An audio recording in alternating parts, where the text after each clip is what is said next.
3 days ago, the RCM Emergencies Desk received a report about a security guard who was found hanged in Martinez. An anonymous caller said there was a dead body behind the Whirling in Rags hostel cafeteria. The cadaver had been there for 4 days. No one had come to investigate. During that time, the victim had been stripped of his belongings. The caller did not identify him, but used the word lynching.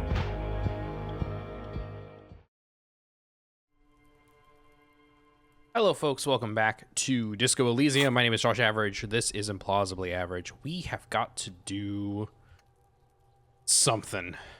We got research time. You know what? I'm gonna do this one. I'm gonna internalize this. The way home. I'm gonna get that one going. Along with this one. Yeah. We want to get the long way home going. We want to get Aces High going. These were two that we got last time.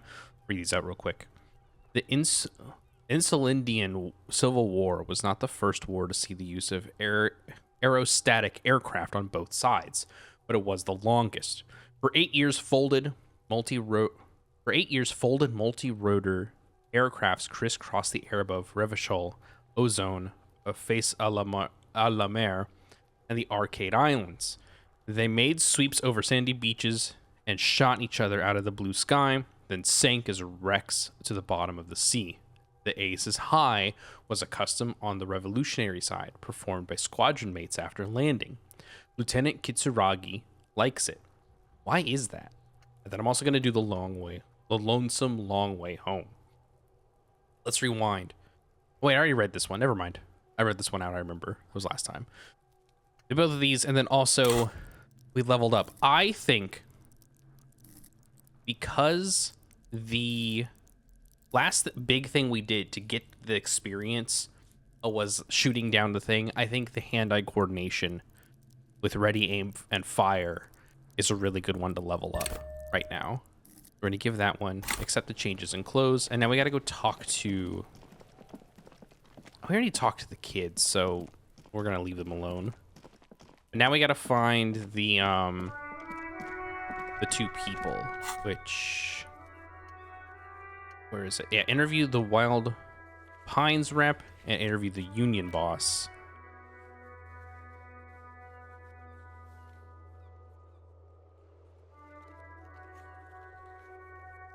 These are found white checks. Those on white are available to try now. Okay. Mirror. Broken windows, footprints in the dust, a visible calculator. Okay. You know what? We can retry the footprints thing, right? I don't remember how bad the footprints thing was, though. There are several footprints in the mud, left by work boots. Anywhere from 6 to 12 pairs. Okay. I see. So if I had that, which my only things are Inland Empire and hand-eye coordination I can recheck. Which I don't have any at the moment. So, whatever. I guess we can't do those. But we do have... Okay. We do have two things here we need to do.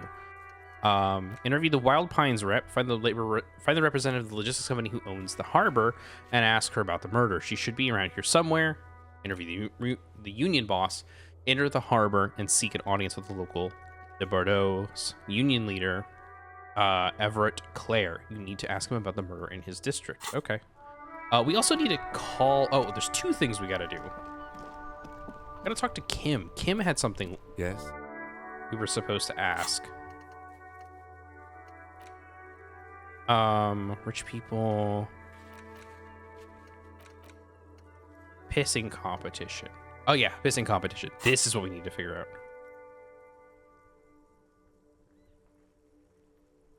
Me? I want to talk about you. Yes, you. I don't see how my life is pertinent to the investigation. We'll work better together if we have more rapport. Come on, Lieutenant, open up a little. You're right. I don't like this one. We'll work better together if we have more rapport. That's a fair point. All right, for the good of the investigation, what do you want to know? Wearing glasses, you don't look like other people around here. Tell me a secret about yourself.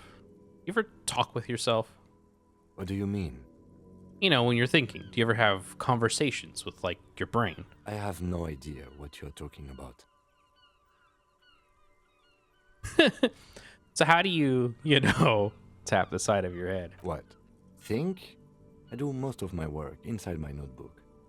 The lieutenant produces his small blue notebook and idly thumbs through a few pages. That's where his conversations with himself take place. I like this. That's interesting. You're super lucid, yet psychedelic. You don't need office supplies to connect to your nervous system. You're special. I don't like these two either. Tell me a secret about yourself. No. One more time. Your brain sends the signal to your lips, but they refuse the order. Something is paralyzing them. You're pretty sure it has something to do with the lieutenant's eyebrow. The eyebrow is exercising psionic control over you. It's happening to me. Something the matter, detective? This guy's got authority off the charts. With just the flick of his eyebrow, he's able to make you his thrall. So what can I do about it? Nothing. You better hope he doesn't abuse his authority. There's a lot of it. Except your thraldom. The lieutenant relaxes his eyebrow, and you seem to regain control of yourself. That's all Good. for now. Let's change the subject. Let's talk What about do you the want to case know? again. Oh yeah, the pissing competition. What's there to say? It's just stupidity. What kind of stupidity? The cop kind. Our precincts can't decide if Martinez is part of Jamrock or the industrial harbor. Yours or mine, as if we somehow own parts of the city. Typical street gang mentality. So we've let the union make a mockery of law enforcement here. And now it's come to its natural conclusion. Hold on, man. This music is too damn loud.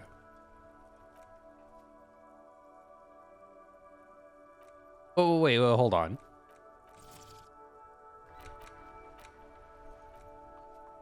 So it got loud for no reason. This game has been acting very strange.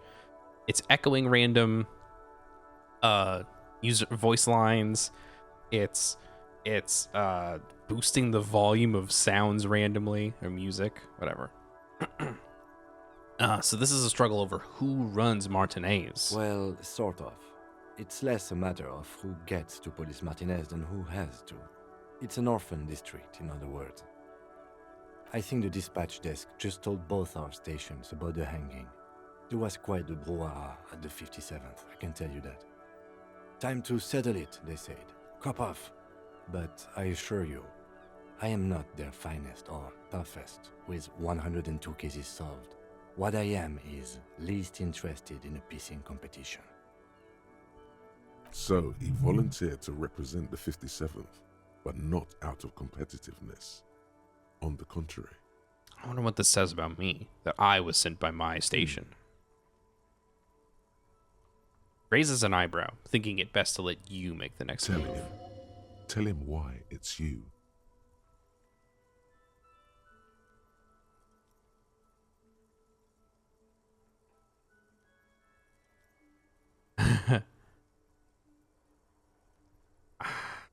I think this is in the same vein of what I would want to say, and what I think my Harry is kind of going towards is that he's like slowly realizing through his interactions with other people that whoever he was before today, this morning, was not a very good person. Or was not a very reliable or competent person. I definitely don't think you wouldn't say this. And it must be an augury, an apocalypse dome with some other people. Can you guess my message? No.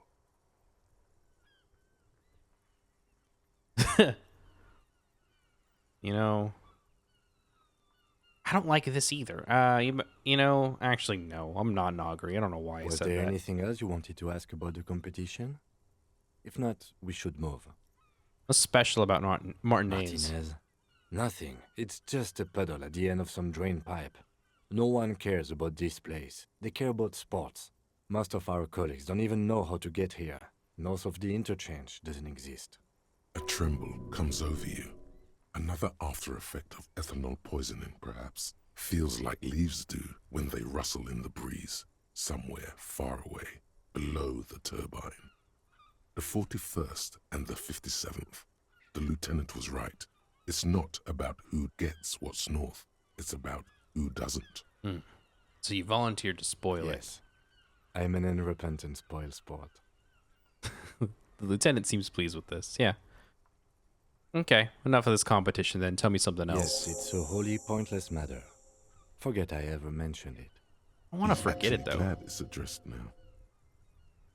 I think you should know that I can't remember anything. No response. He just arches his brow. I feel like I must repeat this. I don't remember anything. There was heavy Have drinking you involved. tried concentrating on something other than your personal affairs? There is a sudden, harsh edge to his voice, like he's tired of hearing about your personal affairs. What's wrong with personal affairs? Not a fan. It's just the nature of lieutenancy. The RCM deploys a self-styled structure called the Decomptage as its chain of command. Every lieutenant is responsible for 2 sergeants and 8 officers. That means the average lieutenant has to deal with quite a few personal affairs. Even feel like- you know this. I feel like what should I concentrate on is a pretty obvious answer for our Harry. You know what I mean? Because he knows, right? Like he's really good at answering these questions about the case and like thinking about stuff. So I'm gonna say, but I'm completely lacking in basic information about even this organization we're in. Can you help me? Fine. We should get through this day first. Off hours begin at 9 p.m. If you're still having trouble then, I can give you an orientation. All right, fine, let it be. Focus on other people's troubles, not your own. That is a relief. Your heart beats twice like a fist. The serotonin deficiency makes your teeth clench. This just sounds kind of mean. I'm gonna say The nothing. lieutenant glances at his electronic wristwatch. All right, okay, forget it. A moment passes. The lieutenant glances at the sports watch on his wrist. All right, we're gonna go. We're gonna head out.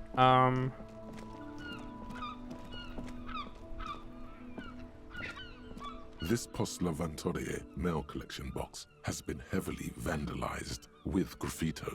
A closer inspection reveals 2 bullet holes in the front. All right, we don't want to talk. I don't think we want to talk to the thing.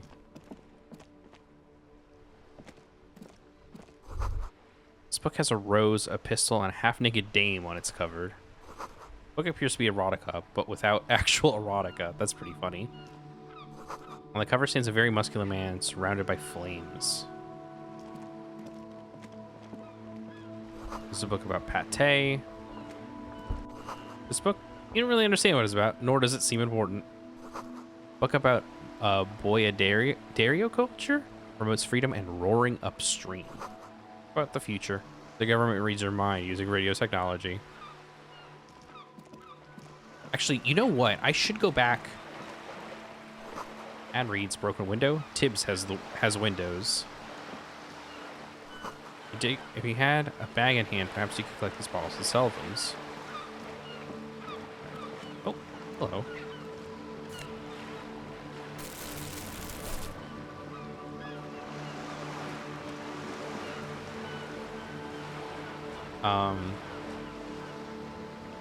I don't know why a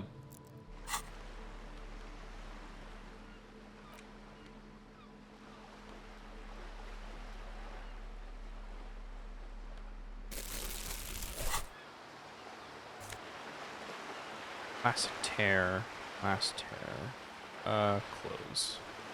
Actually, you know what? We'll take all. I like that there's stuff in the bag now. That's pretty fun. I think there was another trash can here that we could look through. We'll take all. Actually, I do want to go back in. I want to go talk to the manager one more time and see if he... I think that was the thing about my gun or my badge.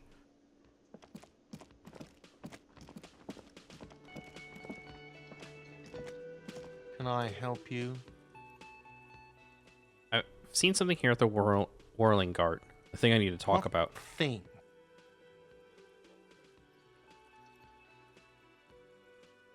Outside of the mess hall is reserved for the Union. Yes, not the whole damn Union, thank God.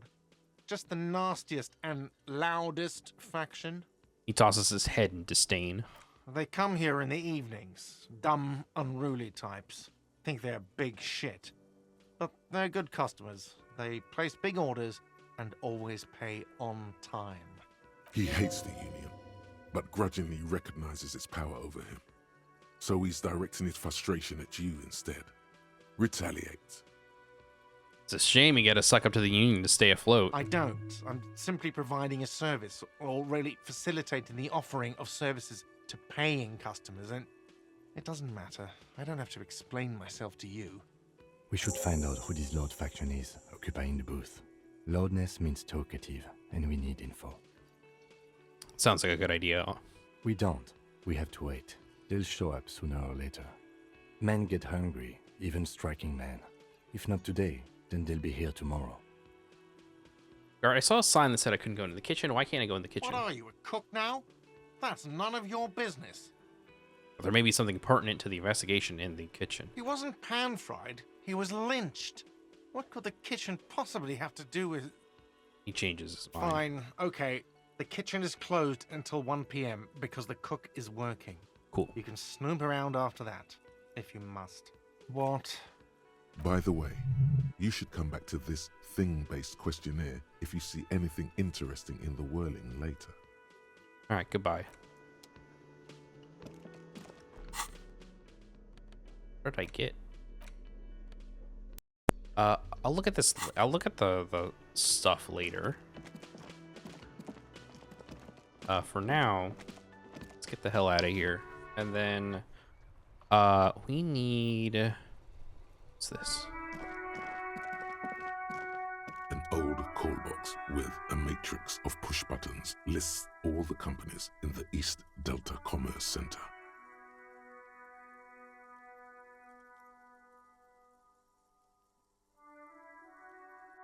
All right, I don't want to do anything. Okay, so we have to go to the harbor.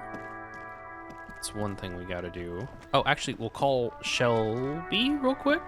Inside, you see a set of steering levers, a radio microphone. This is Precinct 57. How may I assist you? I need you to connect me to a civilian. Sylvie. She may have reported a murder. What is the number, officer? Kim, didn't Gart give you Sylvie's number? Yes, hold on. Her number is 005 1944 298. Received. Hold on, officer.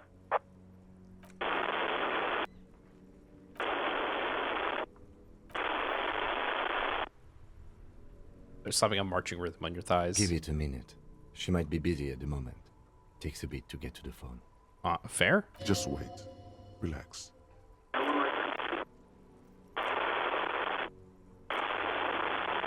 Officer, I have Sylvie Malaika on the line for you. Yes, hello? Female voice greets you through the static. Sounds like she's a million miles away from here. Sylvie, I believe we've met before. This is me, a detective from the Whirling in Rags. Oh, right. Hello, officer. What can I do for you? She recognizes your voice almost immediately. You can hear resentment in her tone. She's not thrilled to be talking to you again. Oh, brother. There is no resentment in her tone. She wants you to ask her out. No question about it. You quit your job at the Whirling. Why? You mean, why did I leave the bar? Honestly, I'm not really comfortable discussing it with you, sir. All right, I won't push you on this. Are you ever coming back to work? Yeah, I don't think he wants to be pushy. I think something about his weird grin in the mirror is like really unsettling to him. That's how I'm gonna play it, at least. Maybe, I don't know.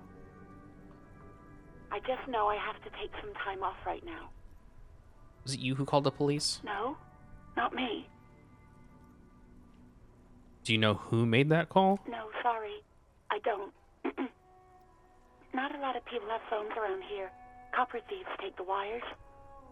People don't have the money to have the cables put in again. They use the Union's phone, or the one on the coast. It was someone else. We'll find them sooner or later, officer. It just might take a while. Ooh, that's good to know. So really, most people don't have phones, and they're either in the Union place or at the coast, which is to our left. Yeah, go on. You see my badge? Yes, I know who you are. You're a police officer. The law. No. My badge isn't missing. Have you seen it anywhere? Oh, no, I haven't, sorry. Real policemen have uniforms too, by the way. Where's yours?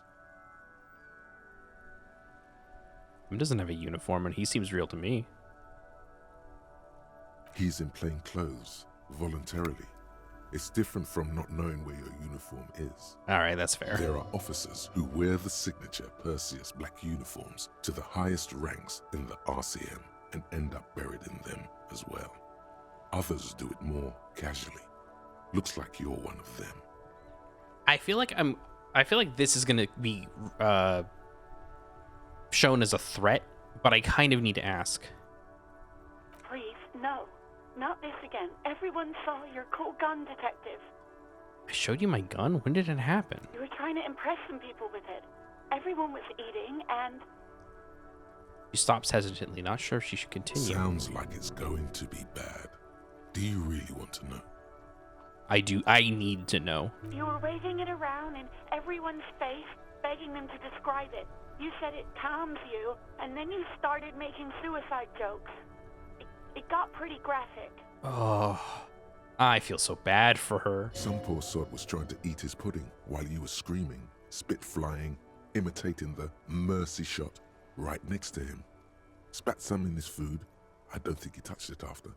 People tried to back away from you or even slip out of the door, but you screamed. I am the goddamned law, and you have to listen to me. You are all suspects in a murder investigation. I don't know what to say. Me neither.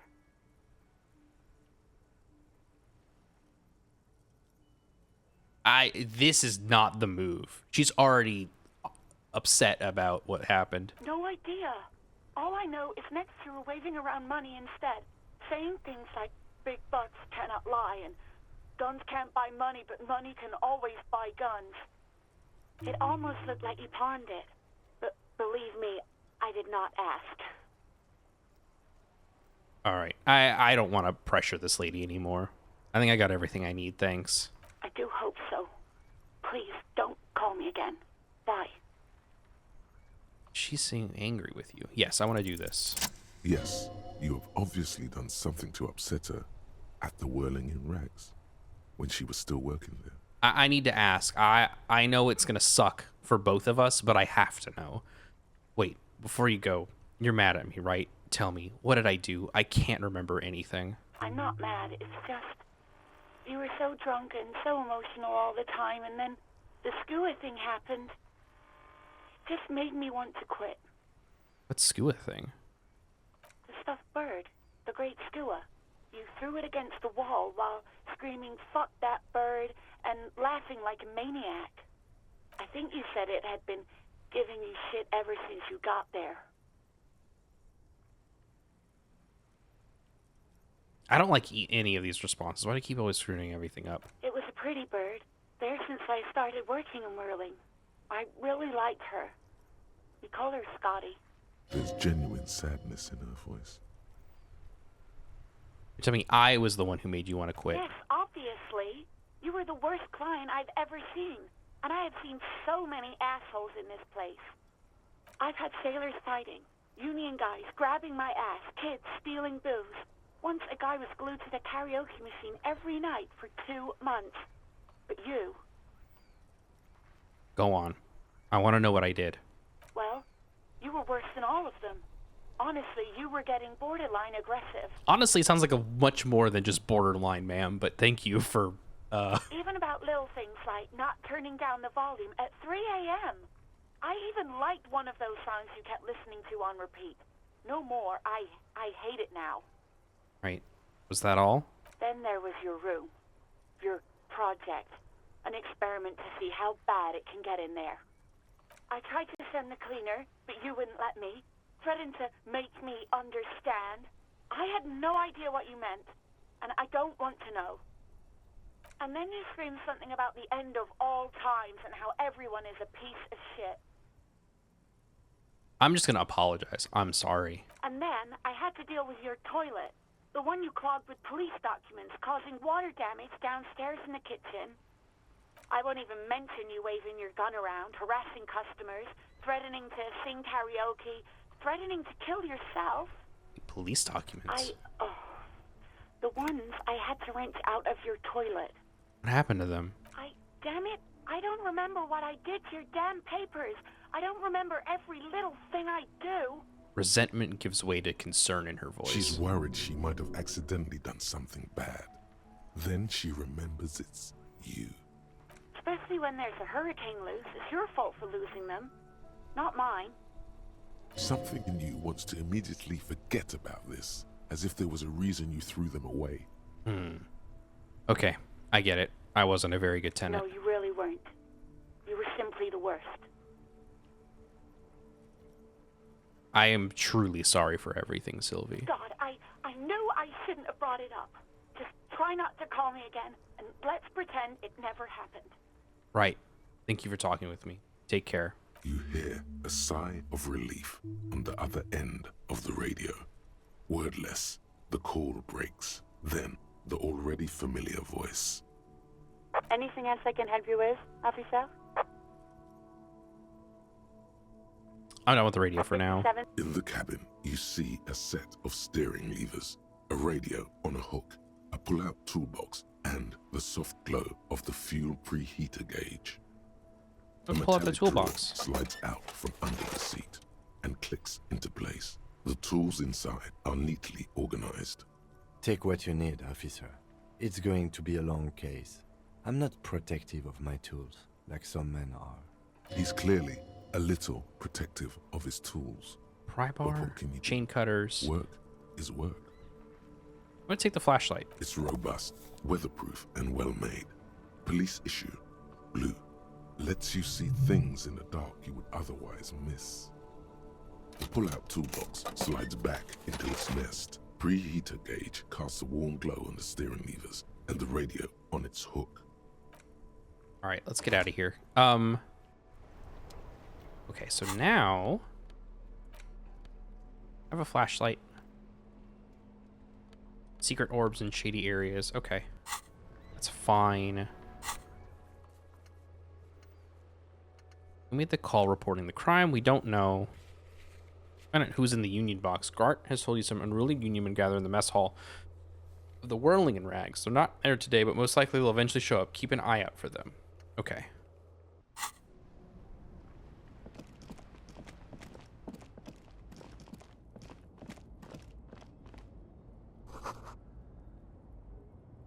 Goods from the lower half has surrounded the surroundings. Okay. Please use main entrance.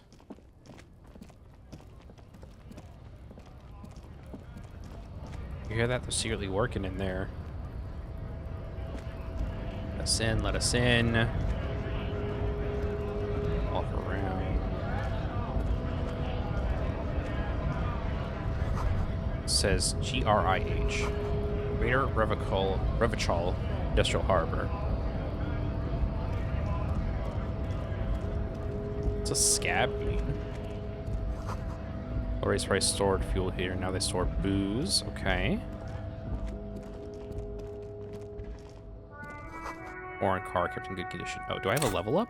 Oh, I do. Okay. I think that with the level up happening, I think during that last conversation, I think empathy is the thing. Understand others, work on your mirror neurons.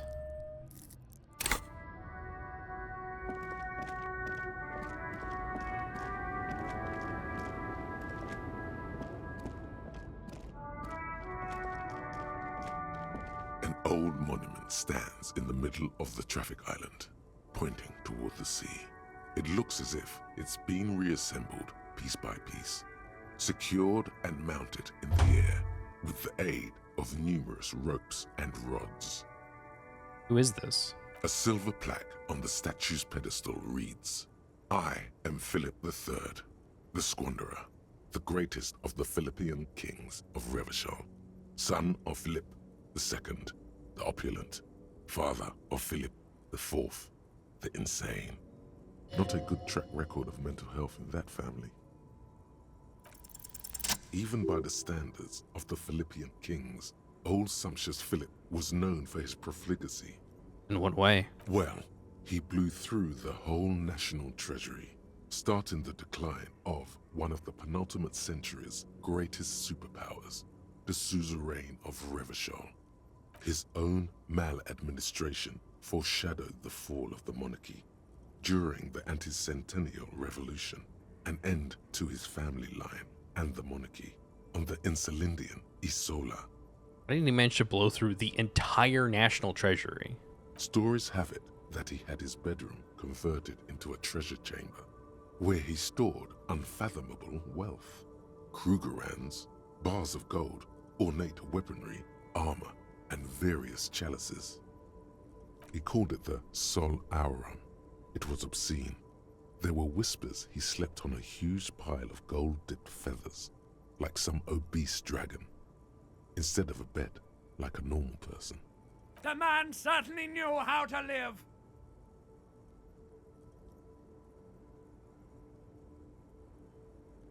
Deplorable farce. No wonder everything went to shit. But wait, you haven't even heard about his fabled cocaine addiction.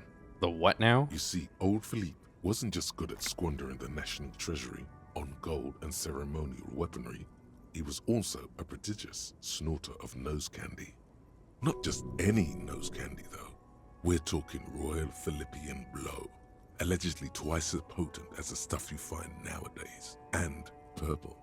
Philippian cocaine was purple. This is a lot to process. His Majesty's courtiers said it helped him connect with the higher realms. So he was addicted to nose candy. A bloated druggie? That's what the revolutionaries said 150 years later. Right before they emptied out the royal mausoleum and dumped His Majesty's mortal remains in the Insulindian Bay. Okay, where is he buried now? Beneath the cold waters of the Insulindian Bay, thrown there by the revolutionaries after they cleaned out the royal mausoleum. A group of marble pleurons still surround the king's vandalized tomb. A deathly cold wind sweeps up candy wrappers and old newspapers. What happened to the statue? The original was blown apart by communards, then further damaged during the landing of the coalition's airships during the turn-of-the-century revolution, when Martinez was leveled. Who restored the monument? Some years ago, a group of liberal, artistically inclined individuals, designers mostly, thought it would be ironic to restore the statue of the most wasteful ruler of Revachol in the poorest part of the city. It does sound a little ironic, I'll give him that. The statue is supposed to capture the moment it was blown apart, like an instant frozen in time, a rare butterfly trapped in amber, floating on a sea of shit. I'd say that's a really bad idea. That's such a bad idea. People in Martinez tend to agree, as do many prominent art critics and thought leaders with more nuanced social awareness than the young ironists. Philip III, the Squanderer, however, with his bronze face up in the air, doesn't seem concerned about what the hoi polloi think of him in death. Right. Can we zoom out a little bit?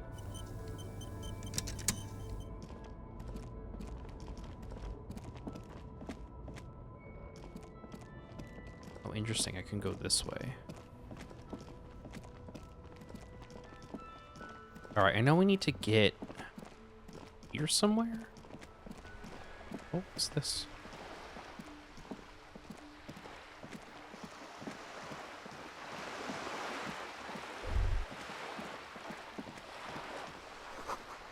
Splatter of bullet holes lines the wall. Okay.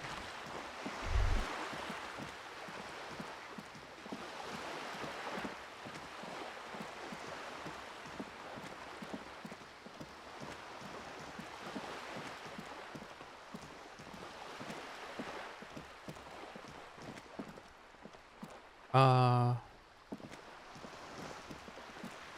on, before we start interviewing more people, let's go ahead and go back, because I really do need my gun and my badge. I feel like things are gonna get, like, obscenely harder if I don't do something about that.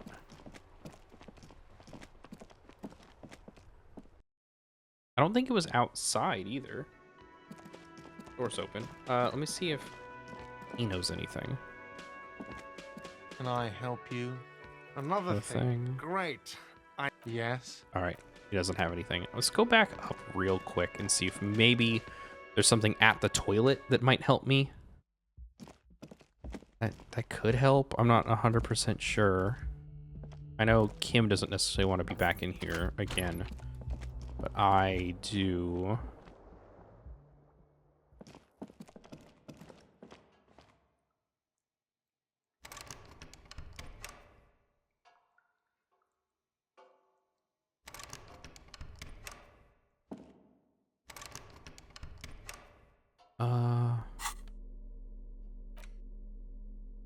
Don't I have keys?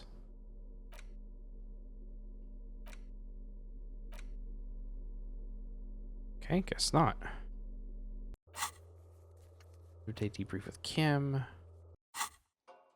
right, at 22, that's when we do that. Okay, I don't see anything else that I can, like,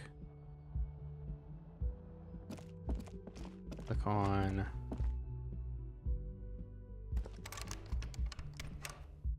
And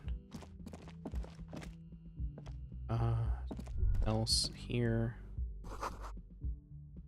Nothing on the front page rings a bell. Strange. Actually, I might want to see if she's still in here. Maybe I can talk to her real quick. The door is closed.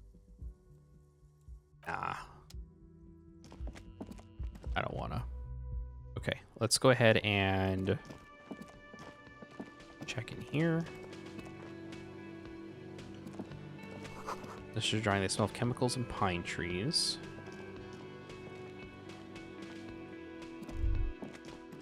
You see a heavy steel door with a prominent dimple lock. It's painted blue. You immediately feel drawn to the color. Blue is for mystery. Touch the door. The cobalt blue surface feels rough to touch.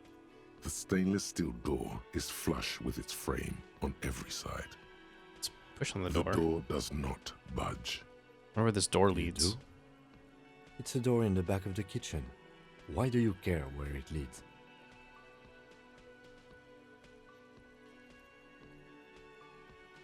It's part of the whirling in rags. There's something about this place that makes me want to know. Eccentric. But okay, I suppose we could look into it. As a side investigation. He's not bothered by your eccentricity. He seems genuinely intrigued himself. Yes, many side Garth investigation. is the person to ask about this. The cafeteria manager. Most spices, alcohol, and tomato hangs in the air.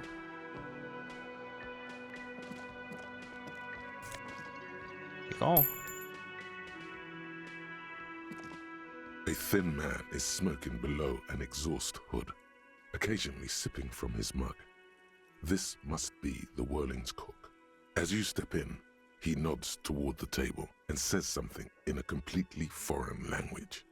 The only words you can make out are Garancy and Quebec. It must be his name. Garancy. Garancy Quebec. Sounds representative. I don't think that that's his name. I think I'm just picking up on random words. I'm going to say, hello, sir. Got time for a few questions? The man puts his cup down and replies something, his left hand drawing arcs in the air. You know what's behind that door? He looks up at you, then looks away quickly, shrugging and muttering something to himself. Shrugging is an international sign for, no, I don't know what's behind that door. Got some impressive He pots there. smiles and bangs his ladle against each of his pots in turn. I don't think I need to say anything else. Stay masculine. The hell's your problem, man? Nothing else to click in here, as far as I can tell.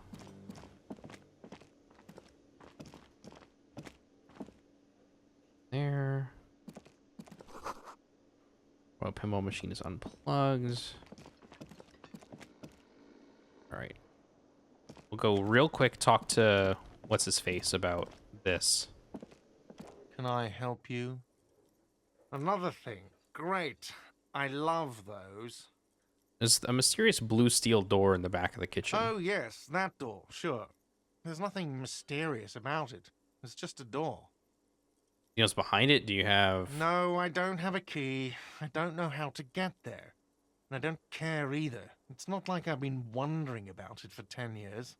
It's just a frit warehouse, probably. Or some boring storage space with a bunch of old junk and dust. Junk and dust. He's attempting to maintain an air of indifference. It's absolutely not convincing. I think you'd like to know what's back there. Fine, okay, a little.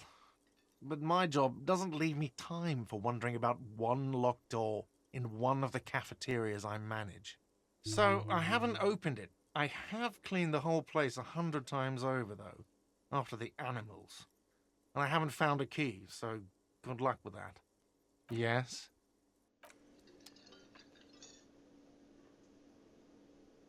Okay.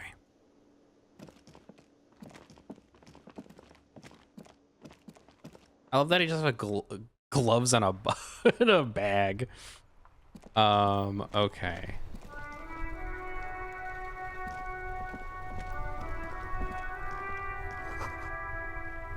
Textile forces crack the pavement like an eggshell. Okay.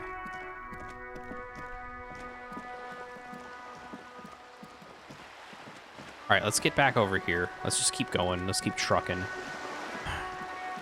I really want to know where my gun and badge are. I feel like they can't be too far from where I was, though. I mean, they've got to... I feel like so far, everything's pointing to... It has to be within the witherings and rags or whatever. Instead of frame of a motorcycle repair and tools, just assemble it. Okay.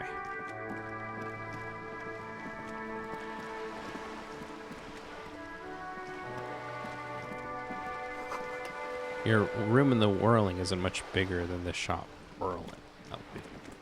That's my problem. There.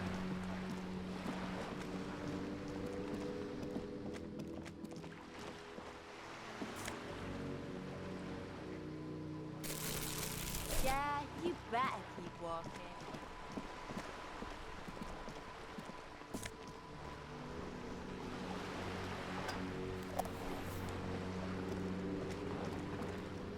Got a bunch of magnesium at least.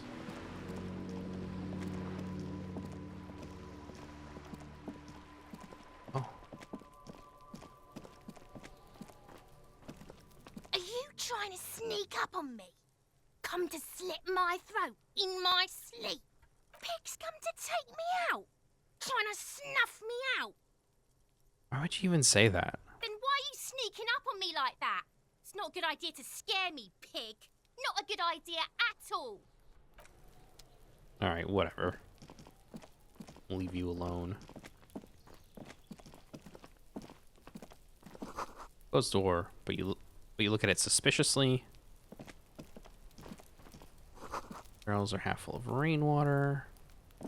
There's a lot of bullets here, but I can't tell how like recent they are.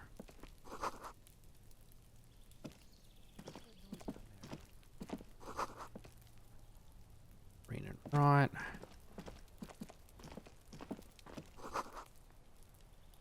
Snow melts.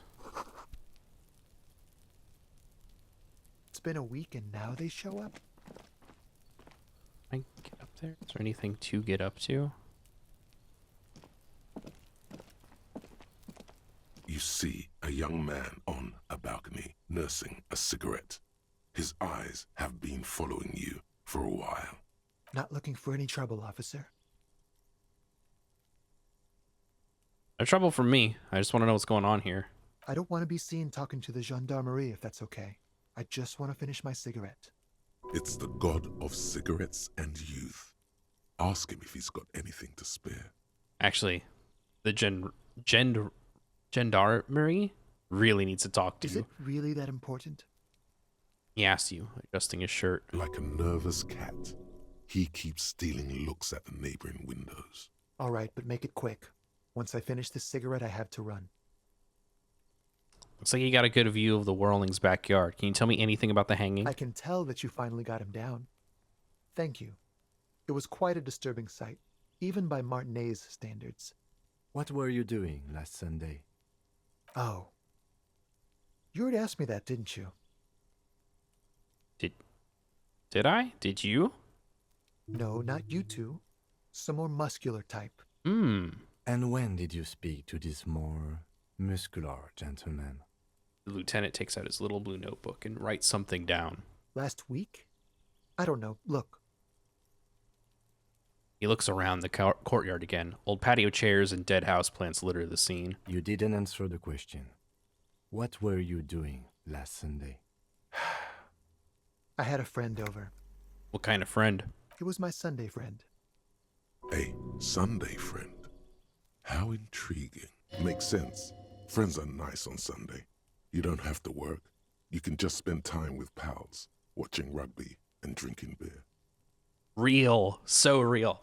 What's your friend's real name? Did he see something? He doesn't reply, gesturing no with his cigarette. In the neighboring windows, you can see faint reflections of his silhouette, all from different angles. Someone hides behind a curtain. Those windows have eyes, and those eyes are watching, spying on you three. Okay. Can you tell me your name? My name? My name is Martin Martinez. Martin Martinez? Good local name. Let's go with that. All right. We'll talk later. No. We won't.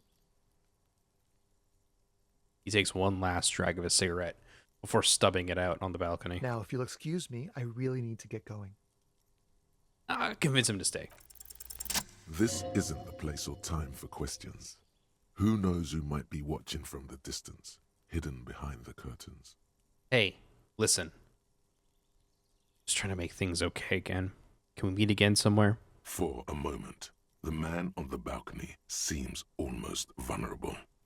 Something moves in the depths of his feline eyes, compassion, and a hint of understanding.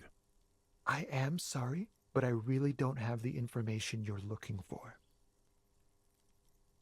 With a flick of his wrist, he sends the cigarette butt sailing over the rail. But, hold on, what's that? For a split second, his hand lingers, as though gesturing towards a stone placed right next to the front door. It's a sign. Good luck with the investigation. Perfect.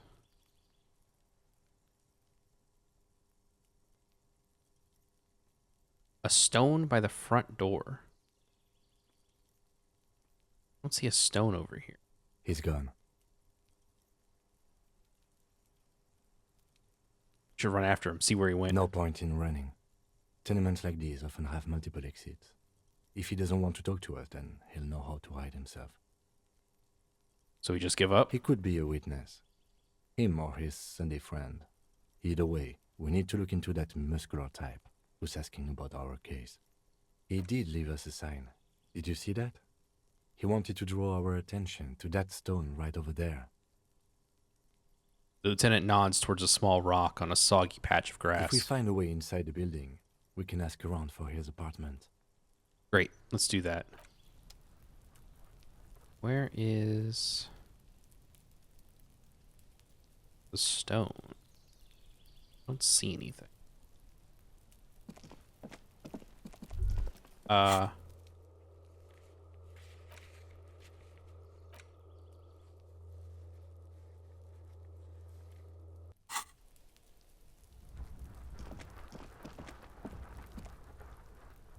Is it?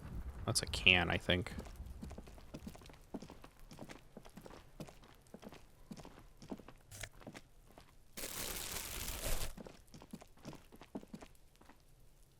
Oh, there we go. A stone, like any other, lying in a whirl of sleet and mud.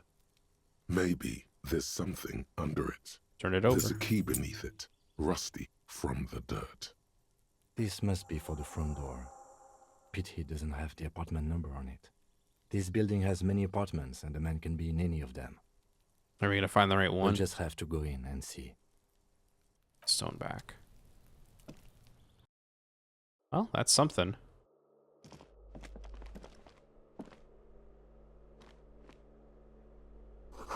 Fiction notices a missing pets are plastered on top of each other.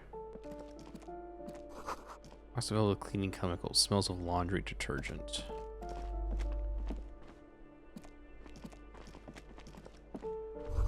Someone's drawn a 5-pointed star on the wall. That isn't just a 5-pointed star. It's an inverted white pentagram cradled in a wreath of antlers. The iconography of communism, in other words. Inspect the symbol closer. The star and antlers was developed in the 6th decade of the last century and quickly adopted by Mezov and the communards during the revolution. Even today, half a century after, the star and antlers retains the ability to evoke hope, disappointment, and fear in equal measure. Why are the star upside To down? symbolize the toppling of the old order. Also, some social democrats were already using it. What's the deal with the The antlers? wreath of antlers represents a natural crown. It was about building a society that could exist in accord with the natural world, and at the same time above it. Why white? Because white is the color of peace. What does it evoke in me? Nothing at all yet. Right now, it's just meaningless shapes on a wall. Alright, fair. 49 is locked. Oh, You hear someone walking around inside, rearranging the furniture. The number on the panel says 10.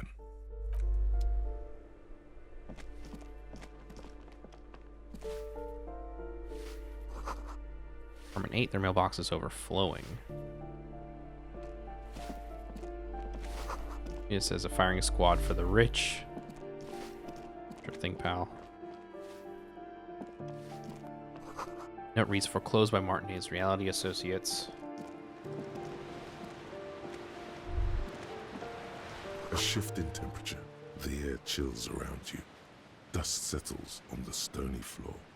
Rub your sides for A warmth. former architect stands before a slice of window, a room plan in her hand. A cold wave has made the air in the building stand still and frozen, with temperatures falling down to -20 degrees Celsius. Her face. Is red from the cold. She's breathing on her fingers, clasping the plan. Traces of sadness are visible in her expression. The plan. Faint pencil lines on paper depict the same place, but a missing eastern wall connects the room with the neighboring apartment.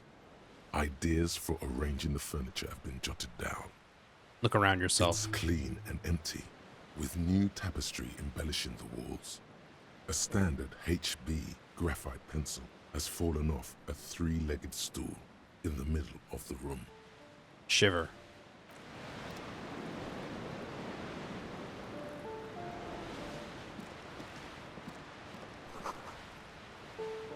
Run down the wall. Oh. All grocery list on the table and checks. Call. Anything else? I guess not.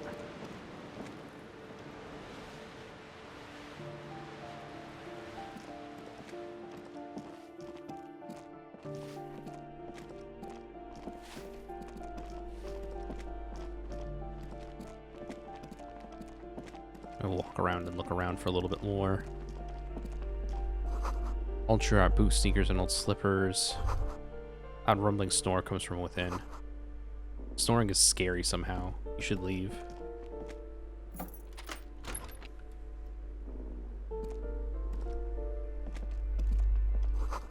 Shower curtains are covered in some sort of slime.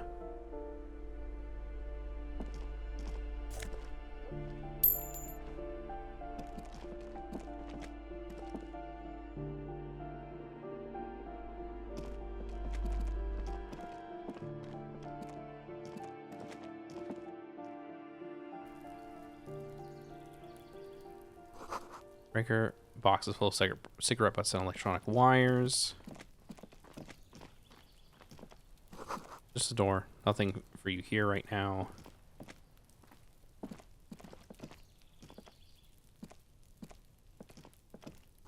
Someone's growing rosemary, thyme, and a cactus.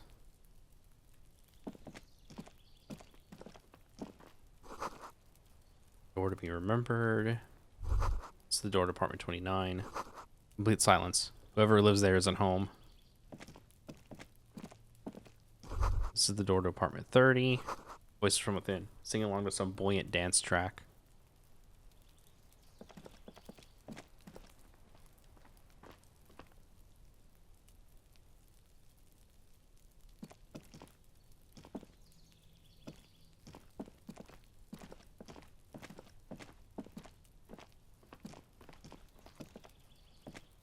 There's nothing else to click over here.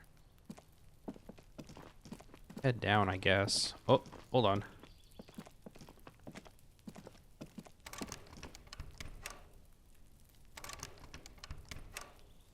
Okay.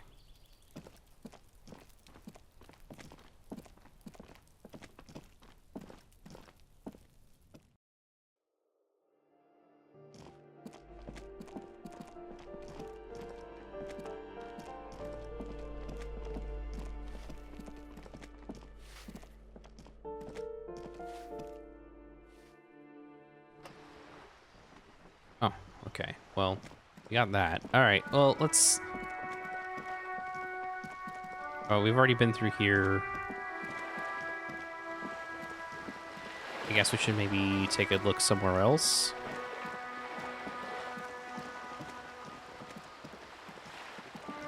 Eventually we'll get to them, but I'm not sure I see anything with them now.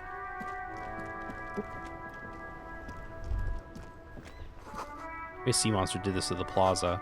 Damage looks like it had been caused by an earthquake.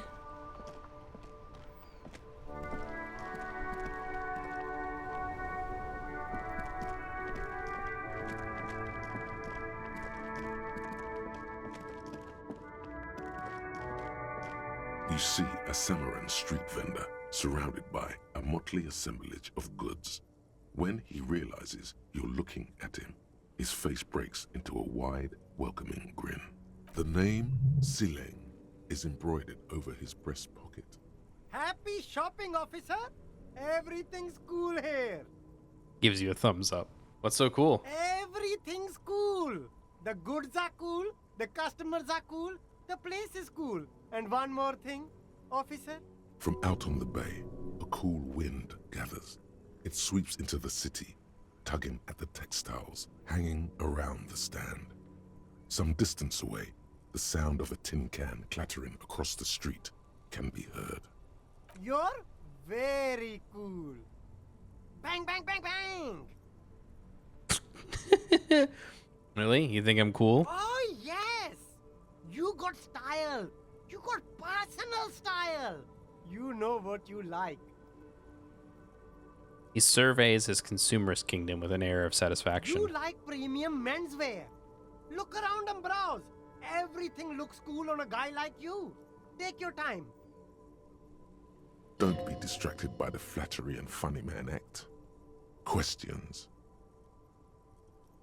What kind of stuff are you selling here? Only the coolest goods in Revachol. I've got sneakers, speakers, extremely comfy pants too. Try them on right here. No shame, only freedom.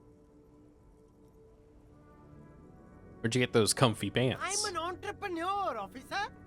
I've got sources, buyers, suppliers, distributors, manufacturers, wholesalers, all extremely cool and above board. I don't think our Harry cares about anything outside of the Anything case. for you. Where are you from, Sealang? Me? It's a boring story, officer. Who cares about the past? I'm all business now. All Revachol. Better not mention. Sounds good. Get back to business Very then. cool. I like your style, officer. I'll look around.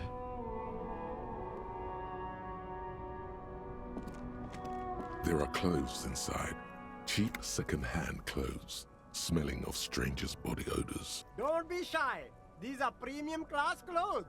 Good quality fabrics, best retro design. Save the economy with your style, officer. Browse through the You box. find your hands deep in tattered and faded garments made from weird polyester blends that make your body itch and sweat in all the wrong places. Economical, but also trendy. Look first hand, buy second hand. Keep the economy moving. I'm gonna try this. No good. All you can come up with are some treated wool pants. You can tell they're too tight around your thighs and too loose around the waist. Touch They them. itch like hell. Like an itch pit in hell. The itch is so bad you'll want to smash someone's face in. All natural materials, see? Real wool, 100% skin friendly, and they're yours for only 2 real. I'll leave for now.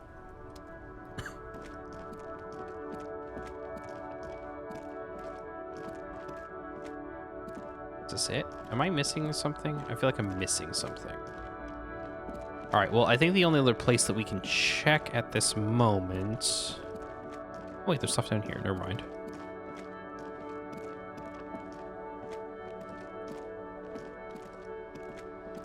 A couple of indicator lights are missing from this control panel.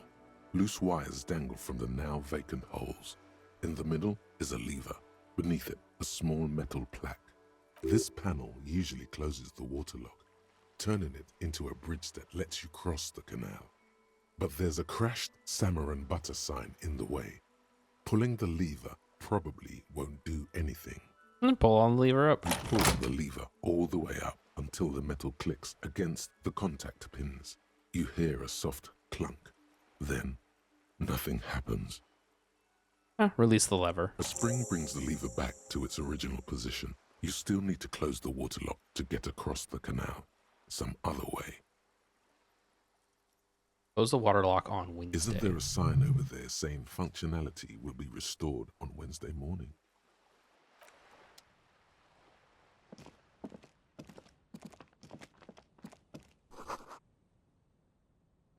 Well, there you go.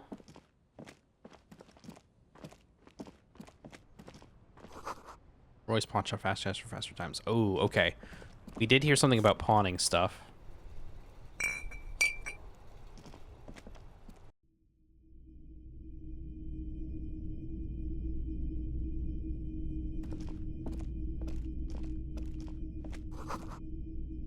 Some kind of machine. Antique cash register?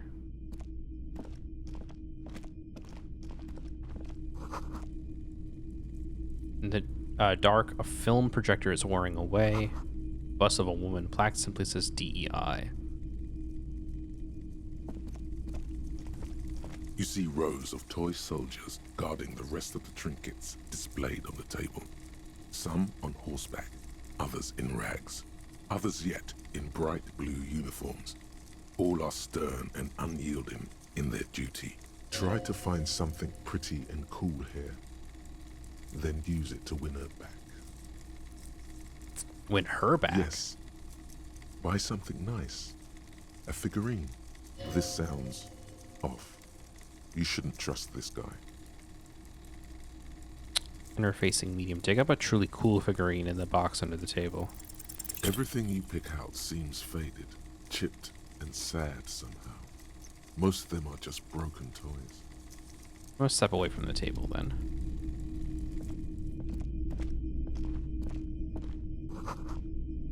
Centralized. Okay. It's not often that I see officers from the RCM in my pawn shop.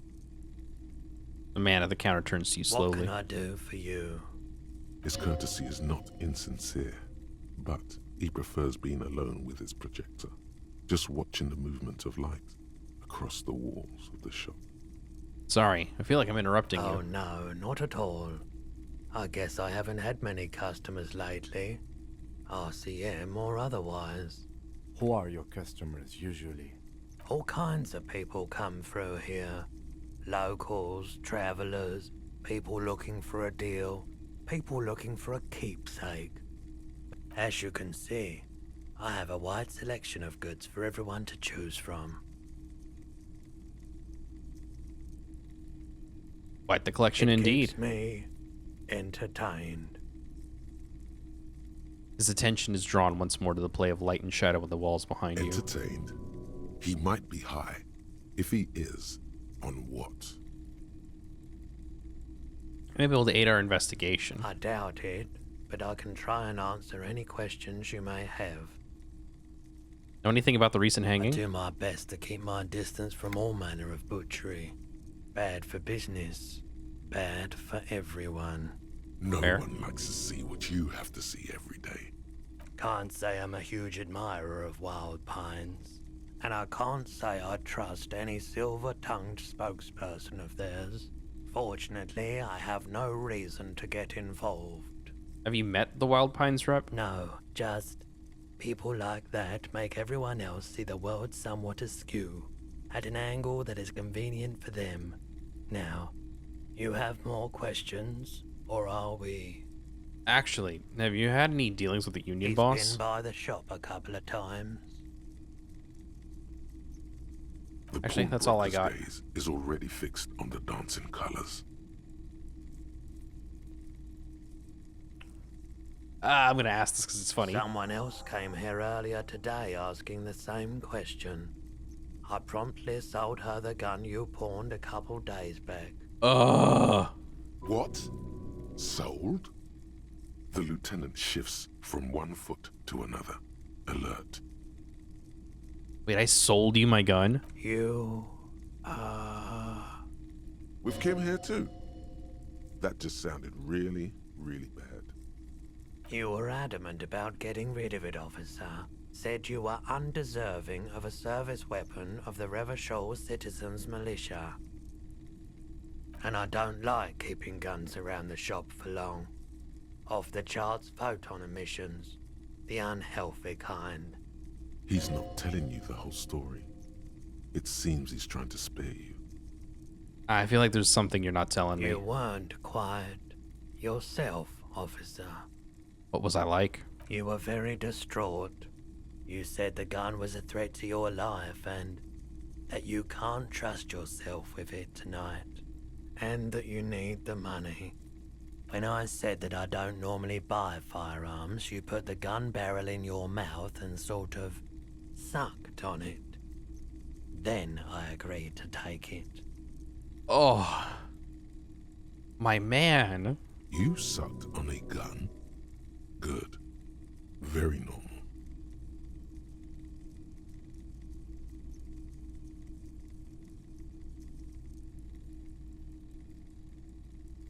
Wait, how much did I sell the gun for? 15 real. $15? The lieutenant looks from you to Roy, and then back to you. It's clear that he hopes this tableau might still turn out to be a bad dream. It's not, though. This has got to be the most. Wow. There's pity there, too. In case you didn't notice. I'm so sorry you had to see me in that state. We don't have to talk about it any further. No apologies necessary, officer. Was the buyer a policeman too? She didn't seem like a policeman, although she kept referring to herself as a pig, which was odd. I found her interest in the gun a bit obsessive, but I was just happy to get rid of it, and of her. It sounds like the kid in the back might have my gun, because she keeps referring to people as pigs. Well, us, because I mean, we're cops, so. Truth be told, she was terrifying. Right, so let me get this right. You sold your sidearm, issued by the Citizens Militia, and now a civilian is running around the streets of Martinez with it? Miraculously, his face does not reveal what's happening inside. Sorry, I'm sorry I sold my gun. Yeah, it's not good. I do hope we manage to clean this mess up somehow, while also keeping our focus on the murder investigation. This mess, he means your mess. Any idea where I can find this buyer? My apologies, officer, but I have no idea where she was coming from or where she went. Okay, the obvious question to ask was like, what did she look like? A needle in a haystack. There is nothing you can do about it now. You'll just have to hope you luck upon her somehow. So I know how I lost my sidearm. Let's talk about something else. Of course. Let me have a look. Anything else you're thinking of selling? Oh. Close. Another time, perhaps. Alright. Hey, so we've been monitoring you internally, and now we know your Copo type. Wait, there are capo types? Yes. Guess what's yours?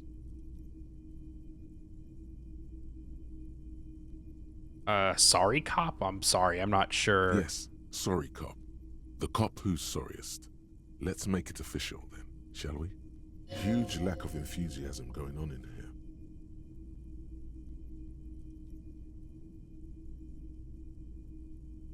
Okay, but what are the other capo types? You know, Apocalypse, Superstellar, the Advanced Interesting Cop, Liquid Shadow Cop. But you're too sorry to say those things. So, here we go? Won't the other capo types be jealous? What? Jealous of the sorry cop? I think they'll be fine. Don't worry. They'll be super fine. It'll be totally okay. You can dual capo type from sorry to anything. You know what? Actually, I'm not sorry. I changed my mind. No, you don't. Come on. You'll be back to saying sorry in 2 minutes. Stop wasting time and begin the repentance. No. I feel like I'm sorry is honestly kind of what we're in for. Of course you are. It's okay. See if you can get something out of this, like info. Or maybe every time you say you're sorry, you get $1 million. Okay, what's our thought now? You're one sorry piece of shit. A cop, penitent, flagellant monk, cop monk. This is not the right line of work for you. You should be groveling at the feet of a feudal lord, providing lurid evidence against yourself at a Mazovian show trial, or ripping the flesh from your back with a cat of nine tails. Whatever made you this way, you can be damn sure it was your own fault. Do it. Really criticize yourself. Who knows? You might uncover something of importance from your guilt-ridden past. Alright, well, that's something we'll do later. In the meantime, I'm running out of this pawn shop. I'm going to keep moving on. I guess we'll try and investigate what's going on over here. I think that's like really our only other option at this point, right? Unless I'm missing something.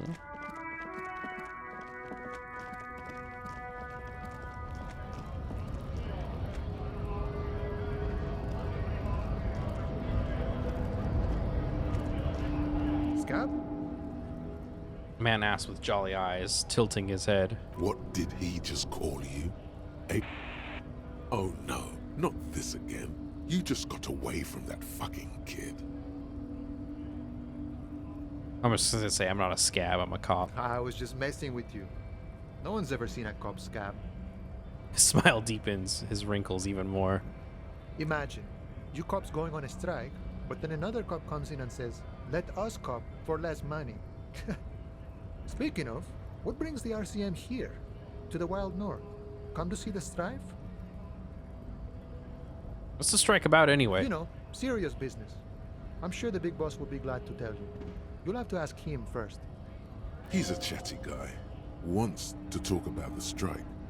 Return once you've met the union boss and are on a better footing with the organization. I need to get past the gates and speak with your boss. Good, good. What matters do you want to discuss with Everard? You might have some information about a killing that took place behind the hostel. Everard's got a lot of knowledge about a lot of things, eh? Doesn't often dole it out, though.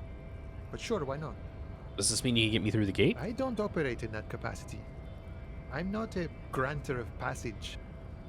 The passage grants itself.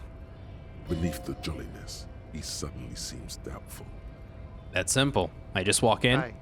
Walk right past Measurehead and go in. Past Measurehead? Yeah, the 2.5 meter tall Semini Supremus is there. Walk right past him. Then press the button to unlock the door. Okay. Then go past him again. Okay. And you enter the arbor through the office. Está. Was For some reason, it doesn't seem like it's going to be that easy. Don't worry, I'm sure it's not completely impossible. For example, you could best measure Head in a physical confrontation, or you could convert to a Seminese supremacist worldview. Or, maybe it actually is completely impossible. Many of the scabs tried converting to his worldview. Jean-Luc himself would say the philosophy has proven overly heroic for the scabs to convert to. Not enough intuition.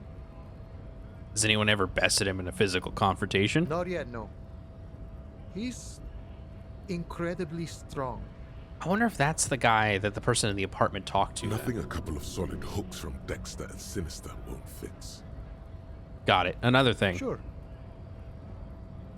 Nice talk. Gotta get moving. I like that I have this option to keep asking people for money.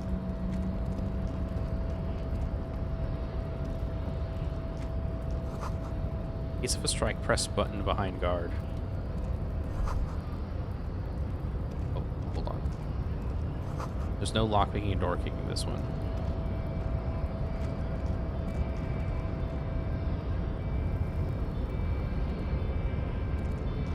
It would be really funny if I could just, like, click past him. Your body betrays your degeneracy. Yeah, Measurehead. His body totally betrays his degeneracy. Measurehead's Babe is such a funny name for a character. Don't say anything. Size him up first.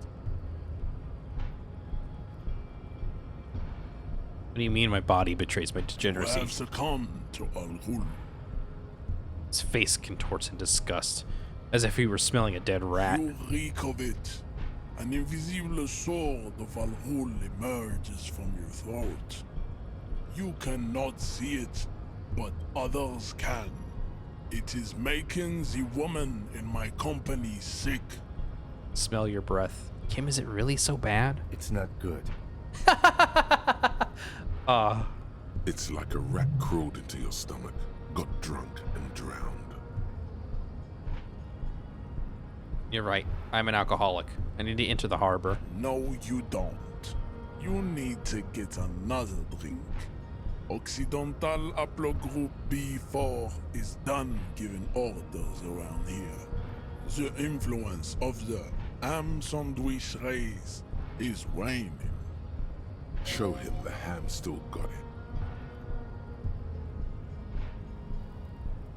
This race stuff is unimportant here. I just need you to help me do my job, please. Begging for help. Attempting to pass via for cooperation. How far the Occidental Haplogroup has fallen. You were once a noble and powerful race. You gave the world eugenics, electricity, and powerful weapons of war like missiles and aerostatic aircraft. You made great gains in metallurgy, race theory, and statecraft. It's always racism with this guy. You dominated lesser cultures, like the deformed Hemians and the inexplicably potato-obsessed Khoikos. But now your ascent to the genetic summit has halted. You are obsessed with sadness and with frivolous pop culture. You will be superseded. Isn't that right, babe? It is, baby, yeah. You know it. There is a button right behind him, just out of reach. It must be the one that opens the door to the harbor. Come on. I just need you to move about 20 centimeters back. It is my task to keep the degenerate drunks from entering the harbor.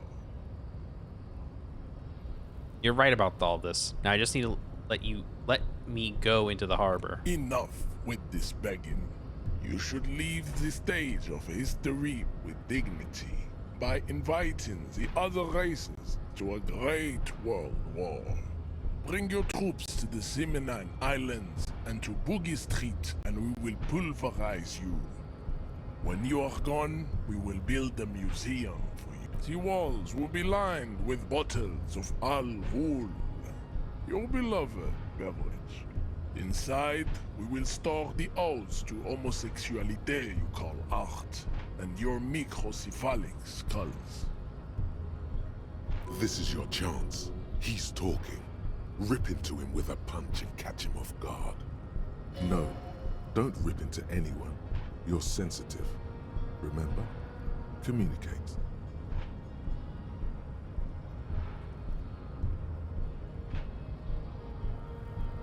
Isn't Evart the union boss white? Don't be vulgar.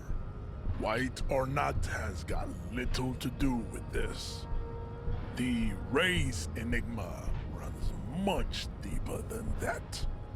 Turns his eyes towards the harbor, seemingly bored with you. There must be some friction there.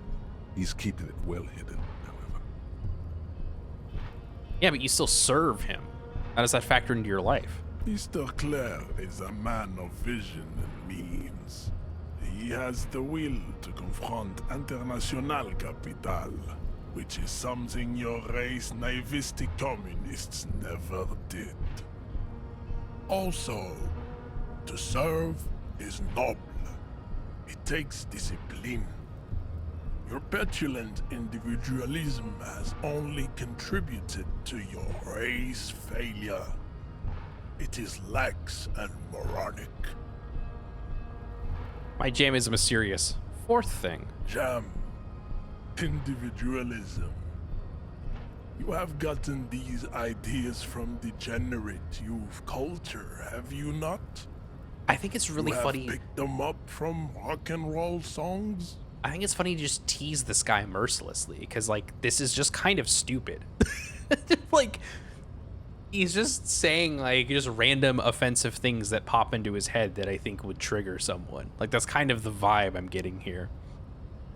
Because it seems like it's a kind of, like, you know that type. I've gotten it from Disco, actually. Offshoots of the Seminoles people invented disco while having sex under the influence of cocaine. It is a shame upon my race. But what is done is done. I am not surprised you enjoy it so much. This has happened to many of the side products of the inevitable cultural victory of the Seminoles race. I don't really know who the Seminoles are. I've recently experienced head trauma. I can see that. The Seminoles are the South Island race. Haplogroup A4A. The rightful masters of the Insulindian archipelago. We descend from the Areopagites of ancient Pericarnassus and arrived here 4,000 years ago. Okay, I'm just gonna say something really quick, but a lot of this is coming off as like Star Wars racism. Does that make sense? Like, this seems like a kind of mishmash of a lot of different ideas and cultures, such that a lot of these things just kind of come off in a way where it's just like, this guy's just spouting whatever. It doesn't feel like it's grounded in anything outside of like the general vibes and ideas of racism and reactionary thought and trying to push someone's buttons into some type of racialized anger. We are the future. That is all you need to know. So you're born and raised in the islands before you moved to Revachol? I am a descendant. The narrow streets of Ulimbuir are with me in my genetic dreams. I see young Seminoles women walk into the grey mass on Ile de Fantôme, waiting on immaculate conception from the pale. Going back to I think you just gotta tease these types of people relentlessly. I think this is the angle you go. So you did not come from the islands, because he's not saying he did. He's saying that he has ideas about what the islands are, and it's somehow in his blood, but he's not saying about any direct experience he has with the islands, where he gains so much of his superiority and supremacy from. No. I have heard about it on the radio. He would be appreciative if you did not further chase this line of inquiry in front of the women. Oh, this is it. This is it. So you're not really Seminoles. You're just from Revachol. I'm from Couronne. And no, it is not just in Revachol. The city is central to the Simony strategy. Spreading through its trade networks, our culture will dominate the world. You have heard enough about our phylogenetic secrets for today. You have extinction to come to terms with, and never getting into the harbor. Kim, what do you think about I this? don't think anything about this. We are wasting our time having this conversation. Your pedomorphic friend is right. You should leave here with your tail between your legs, contemplating race extinction. I am an immovable obstacle. Those tattoos, if you're supposed to. Racists are generally not very good examples of their race. He gestures towards the lorryman down the street. I am not like them. I am craniometric perfection. I have taken the trouble to permanently draw a phrenologic grid on my skull and features. This should dispel any doubt. Say nothing. Your silence betrays your inferiority. You do not have a reply. You should enter a deep race slumber. Perhaps in 4,000 years, there is need for a servile homunculus. This dude just fucking sucks, but I don't necessarily want to hurt him. I don't necessarily want to subscribe to his advanced race theory. We still need to get into the harbor. There's an interview to conduct. There must be another way. Yeah, I don't want to deal with this, the racist man. There's something about a roof.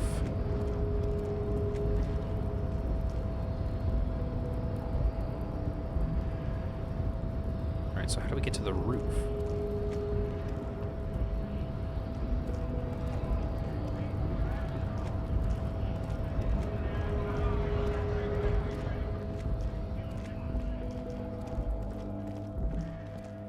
Actually, let's go in here first.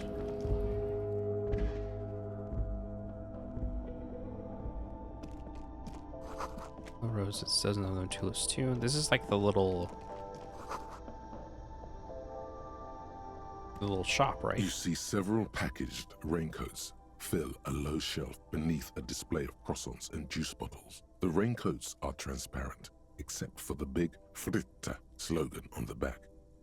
What's that? What is what? It's a raincoat. If you want to buy one, then it's only 4 real.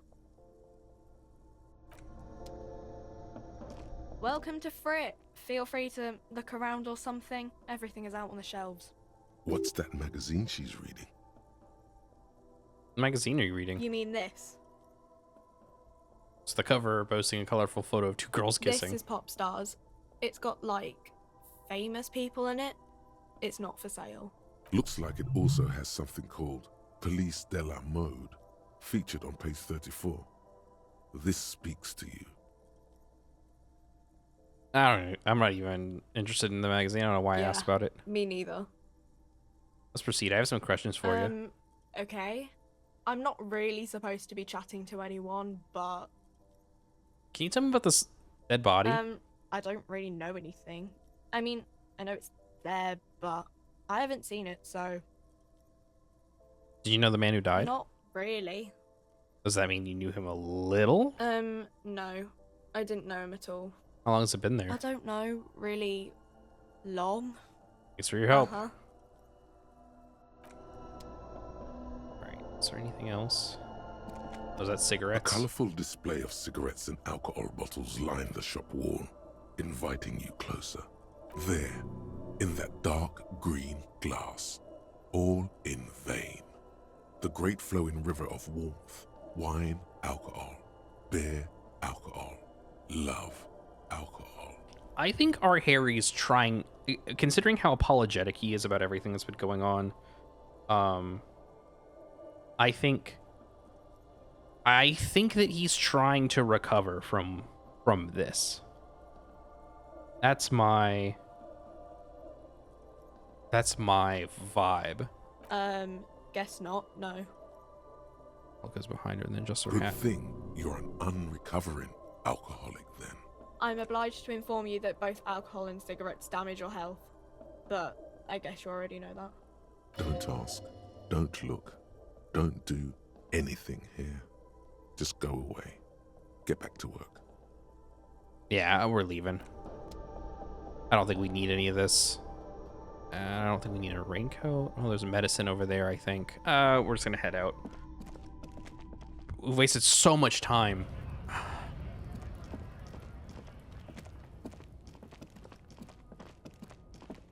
There's a roof, though. Maybe that's something we can ask about?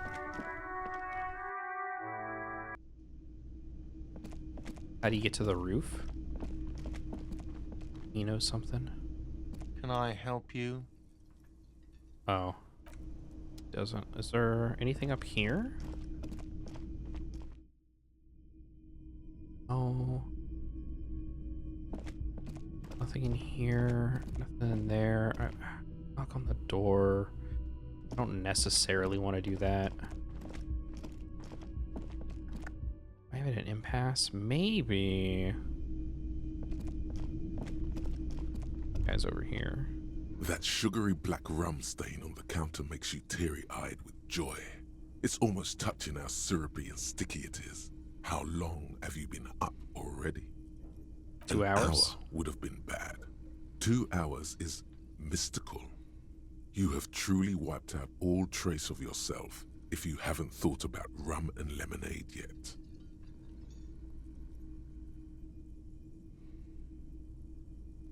Actually, should I be thinking about this? Looks like drinking hasn't turned out too well for me. Maybe you haven't turned out well for your drinking. Have you thought about that? Get a goddamn rum and lemonade into yourself, boy. Or better yet, lick that stain off the counter. Don't lick it. What happened, man? You used to be cool. Go get your boring normal person drink then. It would go well with those cigarettes. That's a great combination. So funny. My body wants cigarettes and drink so bad. All right, let's see if I can get. Maybe I can get to the roof from like back here.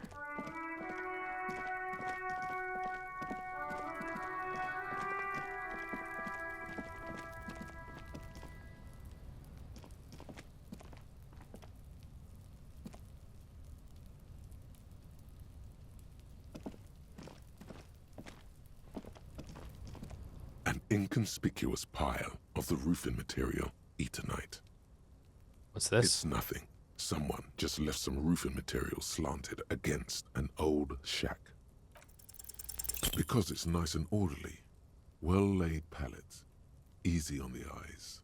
No, there's more to this. You get this strange feeling. What feeling? Hard to say. It's gone now. Feelings pass, you see. Especially the small ones.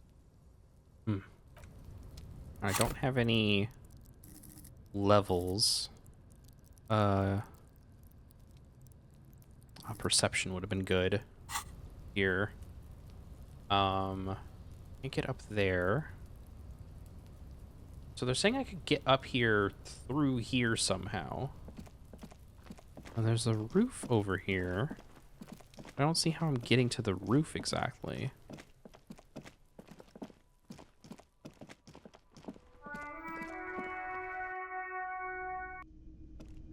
Let's try and kick down the door. Maybe there is something back here that we need to deal with. You see a heavy steel. We've done all of that we can do there.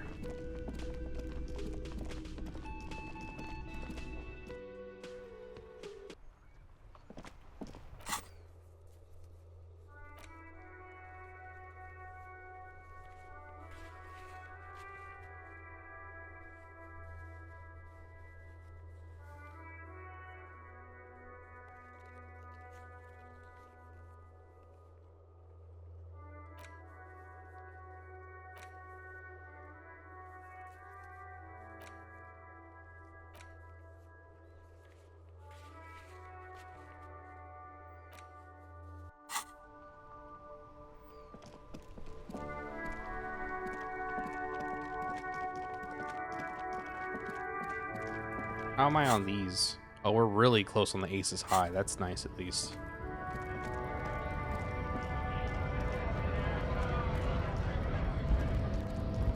All right, you know what? Maybe if I...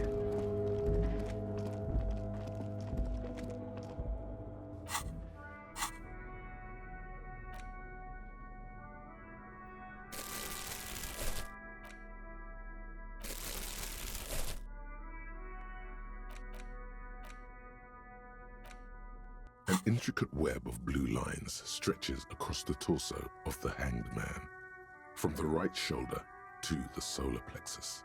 Each time the lines intersect, a small white star is formed in their crossing. Hundreds of fading asterisks riddle his skin. Their concentration is highest around his heart. It still kind of looks like a map of the stars in the night sky, but something's not right. What's the meaning of this tattoo? For you to discover. You've gotten as far as you will without assistance. Someone close to the victim might know. Gone. Okay, so I got nothing there.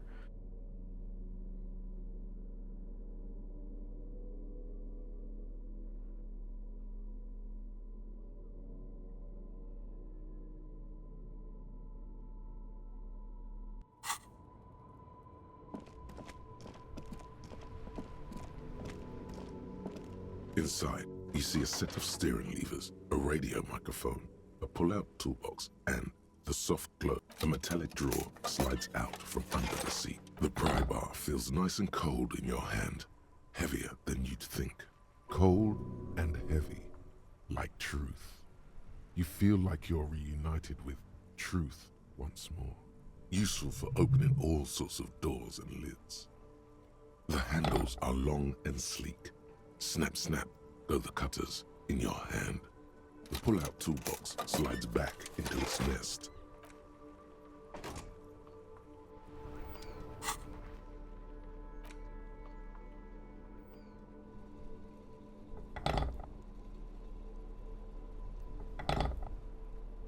Alright, I think... I don't want to beat this guy up, but we might have to beat that guy up. However, we might be able to pry open that door, and that might get us to the roof.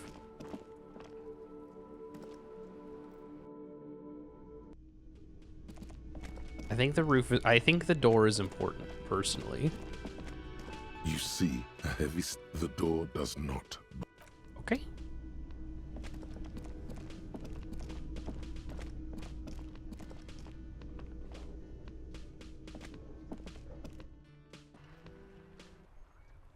Maybe...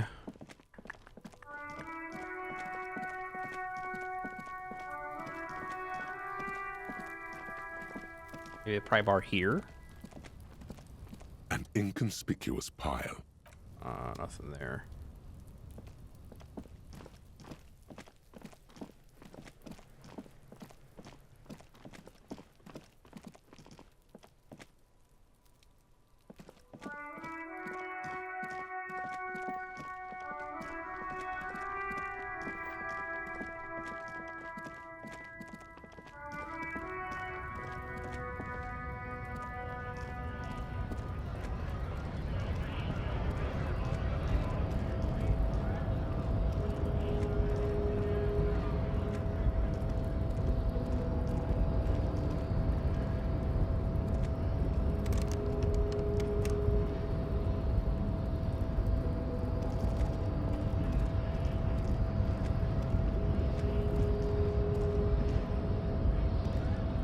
Race descent has only worsened since I last saw you.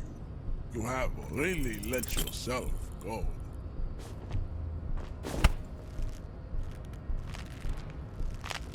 How did this happen? Your little fist is in his giant hand, and he's squeezing it. It hurts.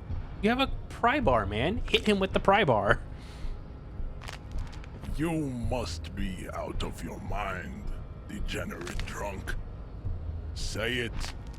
I am a degenerate alcoholic. Fuck you. Your fist cracks in his hand like a ripe apple.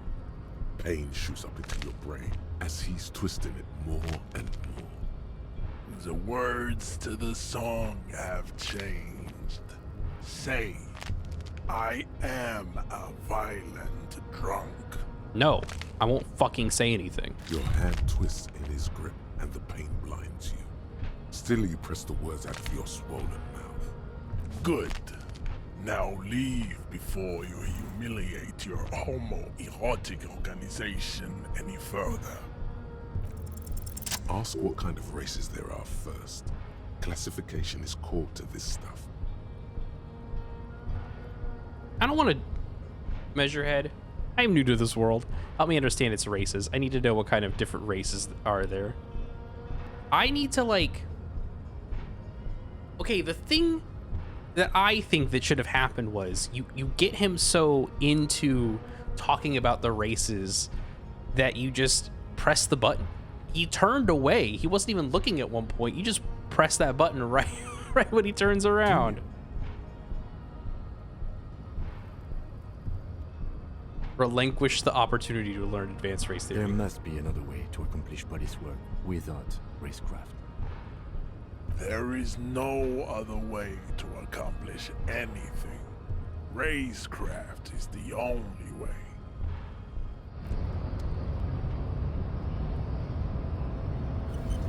I'd appreciate it if you didn't force us into situations where I may have to shoot random civilians, because that won't get us anywhere.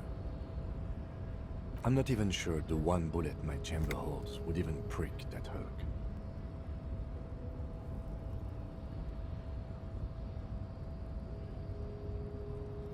But he's the one trying to provoke me. But I was finding bad, unsavory ideologies. I'm a hero. I think if this didn't say I'm the hero, I would pick this one. And you're just going to let him manipulate you like that? Now I'm gonna say this. We are not here on some political quest. We are here to solve a crime. Don't make the situation any more volatile than it already is. Let's think of something else. No. You should do it again. It's the last thing he'll be expecting. I mean... items... Don't I have something that'll give me health?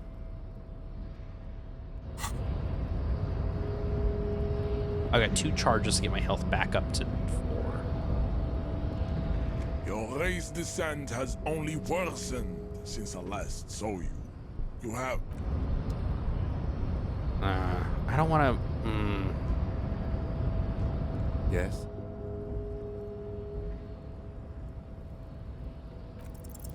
Look at you. It's because you're a failure. They sent you to Slight, Precinct 57. Yeah, that makes more sense than the other stuff I thought Just of. think about it for a second. You're a raging alcoholic who showed up 3 days late and argues with his necktie. You weren't sent here to win. I'm gonna talk to Kim about this. Kim, what if my precinct sent me on this case because I'm a fuck? Like, as a joke? I've considered it. So it's true. It would be immensely ugly of them, not to mention unprofessional. But I also think it's somewhat unlikely. Why is that? I checked the records. This jurisdiction dispute, who polices Martinez, reaches back to the 30s. It's as old as my station. And all this time we can't decide who gets Martinez? I think, yes, both stations would prefer a win. Do you really see me as a safe bet? Safe? No. But you're old. You've made it this far. Something has brought you through. We've only just started working together, so I don't know what it is yet. But it's there. So no, I don't think they sent you as a joke.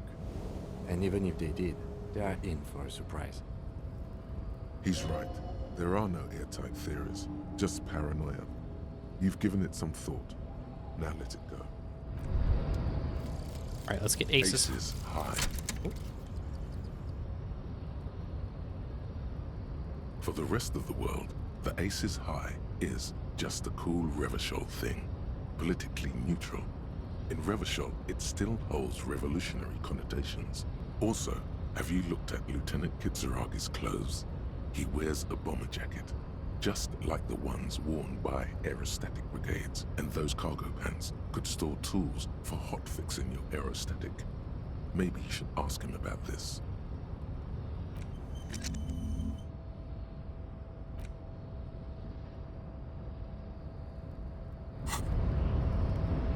Yes?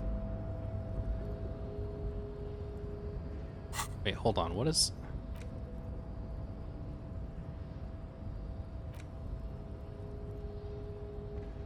Okay, so I've got some bonuses now and empathy towards Kim Kitsuragi. Eventually I'll get this done. Okay. Okay, how...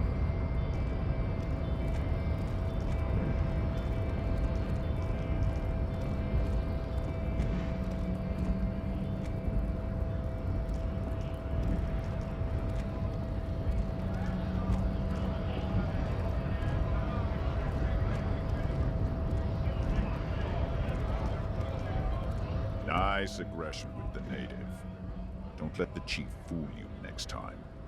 You don't need to be that up in his face. Leave yourself space to move. Not bad advice, actually. This might do the trick. Let's talk about our right to work. What about it? Your right to work. You here to fuck with us? Beat the honest worker down. Why should I? We're here to fight for a cause. Stripes usually have problems with people who have causes. Okay, then I'm thinking no. We're fighting for a cause here. Right to work! Right to work! Besides, we're not that different. It helps if people see us talking, cops and strikebreakers together. Shows authorities are on our side. Builds confidence. I don't think I've chosen any sides yet. Might be time. Don't let the fat bastards tread on you. Cops tend to side with the higher-ups, but you're essentially still workers. I don't trust cops, but I can see you understand the right to work! Right to work! Regardless, I have some questions Maybe for you. You should ask them the questions, like why we're not allowed to make a living here. Shame on you! We have families to feed, you piece of shit. So do we, Scab. Actually, I need to speak with the union Have boss. fun. Union shits are on full strike. Don't think they're going to let you through the gates. Why you want to meet that fat asshole? I'm interviewing the people about a murder that took place here, behind the hostel cafeteria there. I know nothing about a murder. The mention of a killing sends a barely noticeable shiver of tenseness through him. Why so tense? What are you talking about? I'm not tense. Yes, he's tense and dangerous. Somewhere below it all. Right to work! It's shameful. Cops doing nothing. You should bring backup. Open up the gates for us.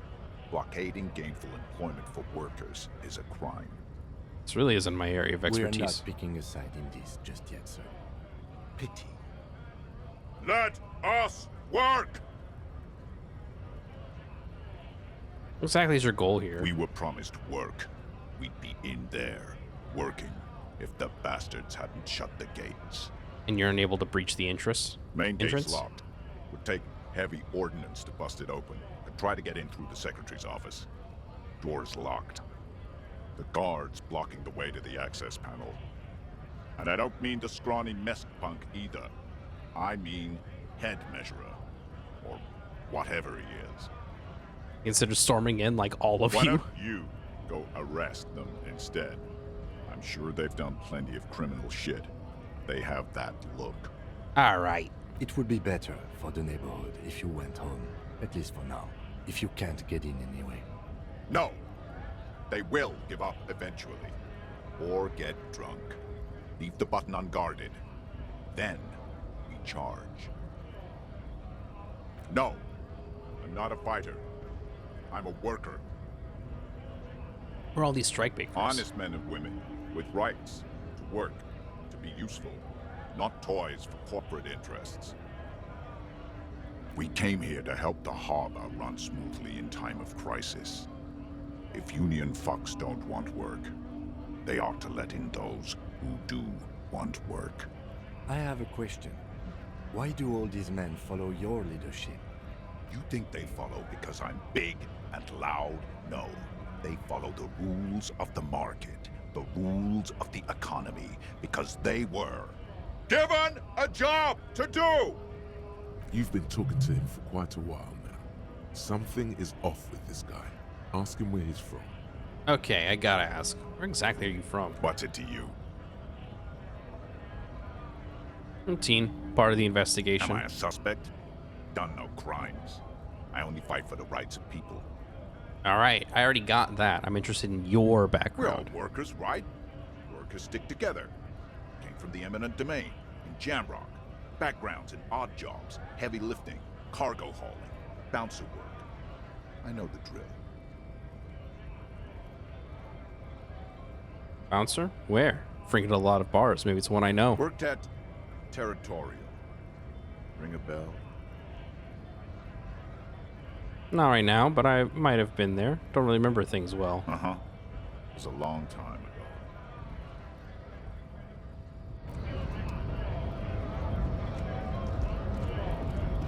Maybe that's it. Maybe that's what we need.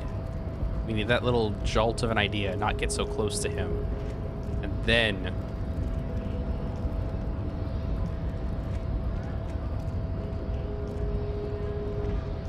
Your race descent has only worsened since I last saw you.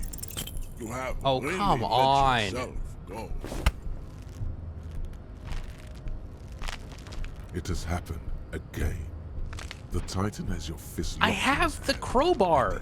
Hit him across the head. Another fit of criminal rage.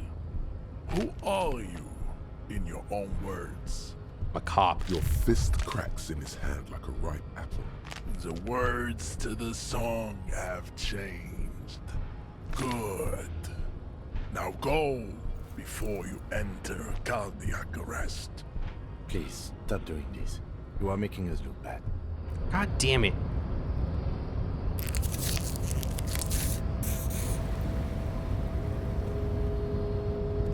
Yes? Well, shoot. I don't know what else... What other options we have. We're not doing the race science thing. That's just stupid.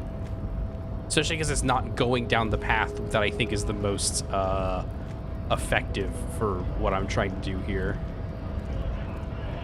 And talk to him again. Right to work! Right to... Anyone else to talk to? There's this guy over here. Welcome to Rivachol.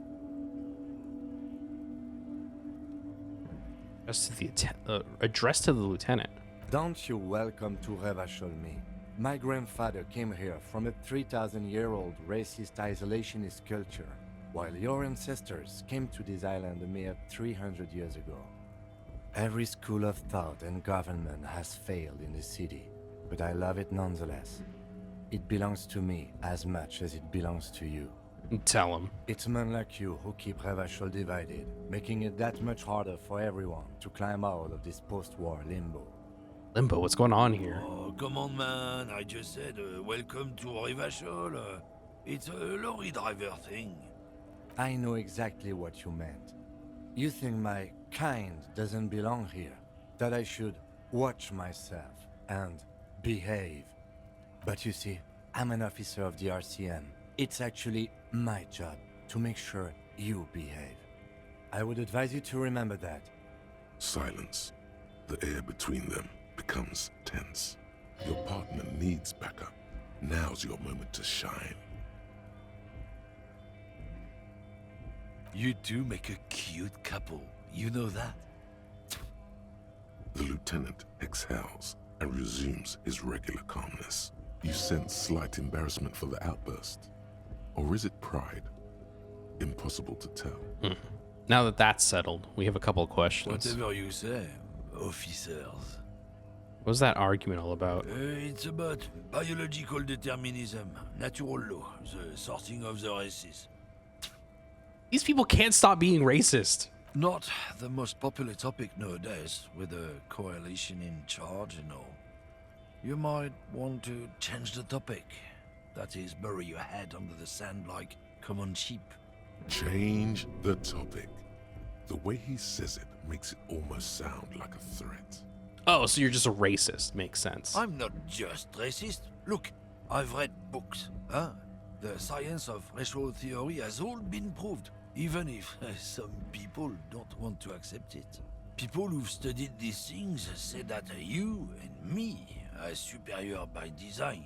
So, naturally, we Occidentals should be in charge. Obviously, you can see the merits in that. Yes, I can really tell you're a prime example of superior design. Open your eyes. Haven't you noticed something different lately? An unfortunate downturn, maybe? Huh? When members of the superior race cease to believe in their innate superiority, they stop competing for resources. Okay, and? This concerns you, policeman, so you better be vigilant. The damn kids are showing up good lately. Same with the mosquitoes. And the other intruder species too. They're on the precipice of cultural victory. Uh-huh. It's true. Also, you need to realize the dangers of mixing races. Who knows what might happen if people don't stay in their birthplace? You might end up with a new subrace, with unknown characteristics, leading to extra competition. That's why you've got to control the offspring. Yeah, I'm not down with this. Why don't you go fuck yourself? Don't push your luck, runt.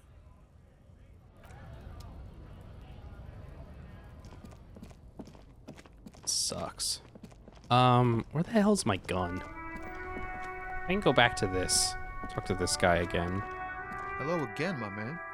What's on your mind? See in his eyes. I'm gonna do this one. In his eyes, an unfamiliar longing. Flecks of brown and gold. Familiar how? It's hard to say. His gaze wanders southwest, down the street that goes beyond the horizon. The road continues for miles, flowing together with other roads, turning into causeways or bridges, ending suddenly in dead ends, or ramping up or down highways. It forms a crisscross pattern across the land. Where does it lead? Above the Jamrock Quarter, in the form of a raised motorway, and then the never-ending sprawl of Forburg, high above buildings, new and old, the air filled with the rumble of motor engines. Further. To the old south, to the farthest outskirts of Revachol, through the checkered fields of farmland, upstream to the river Esperance, past Montmartin, the border approaches. What's beyond the border? You cannot see. It's out of the city. Up ahead, the mist blocks all sight. A gale blows across your cheeks. It is cold. Before you stands a tall lorry driver with sad eyes. What's in the southwest? Excuse me? He emerges from the reverie. You can tell me. Man, I don't know what to say. Not much anyone can do. There's no helping in absence, you know. I miss my family. They're all I have. My wife, second kid on the way, waiting all the way in Diora. And here I am stuck in this shit, so far from home. Diora? Diora of the Seven Seas. It's on the other end of Le Caillou, pretty much, on another island called Laurentide, off mainland. We've got a little place there. Can almost hear my kid laugh when it snows. What's it like to miss someone? What's it like? Good. And bad. An ache that brings you joy. I think of them a lot. I dream up these silly scenarios in great detail of living with them. It comforts me. What about you, cop man? You missing someone? Is that what it is? This feeling? That's what it is. It's scarier than that.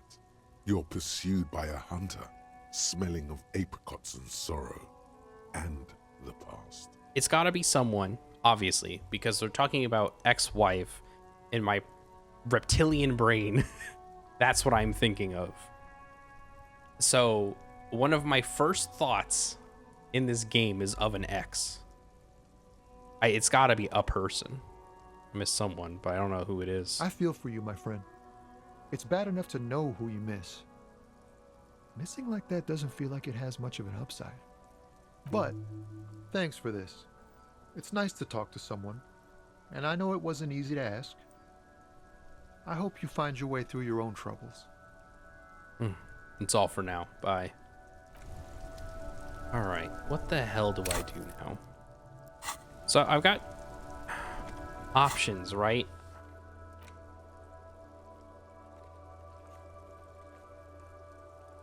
I don't have encyclopedia, right? No, I don't. I've got Inland Empire and empathy and hand-eye coordination. That's it. Got nothing on the map because I don't have a map.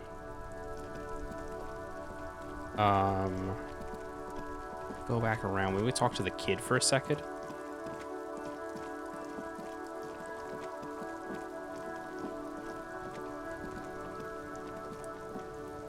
Fuck does Kuno care? I have a question about the crime scene. The Kingdom of Kuno? The fuck do you want with it? That's just some shit roofing gimps left behind. Lazy dinks. There it is. That strange feeling again. As if there was more than meets the eye about that pile of roofing material. Don't have a single normal thing to say. We are way beyond normal already. We are in the Star Chamber. Better not to bother the lieutenant with my star chamber. He wouldn't Are understand. you having a seizure in Kuno's yard now? So you say, but I saw past the veil. Fucking well. The fuck are you talking about? Ask me a normal question, pig. They're trying to make you feel stupid, Kuno. You glance again at the roofing material in front of the shack. Yes, you should go back there. Yeah, whatever. Kuno doesn't...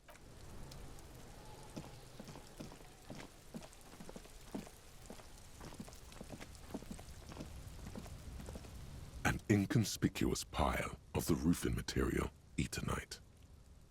Come on, man. Because it's nice and orderly, it reveals no secrets. There's something there, man. Alright, well, I guess I'll keep asking him about the other stuff, because I do think... Does Kuno care? Yes. Figure out what's going on with this kid. It's not Kuno. It's Kuno S. Interesting. How? Kuno S is by far the worst of the two. Kuno has no problem being near you, but the other hides behind the fence, afraid for her life, like she's done something very bad. Also, Kuno hasn't stopped talking to you, even enjoys it from time to time. When you talk to the other one, it's like talking to a cornered animal. All right, now we're getting somewhere. All in all, Kuno respects madness. You cannot hope to outdo her on that front. You must win yourself a few minutes with him alone. Act on trying to Fuck you whispering about? He's whispering too. He's going with it. But watch what happens. Fuck you whispering about. If Kuno wants to whisper, he's gonna fucking whisper, okay? Let's whisper, pig. There we go. This is it. You've got him. But be careful. You can still fuck this up. Don't make Kuno look bad in this. Roll you. Gotta get you out of here. No.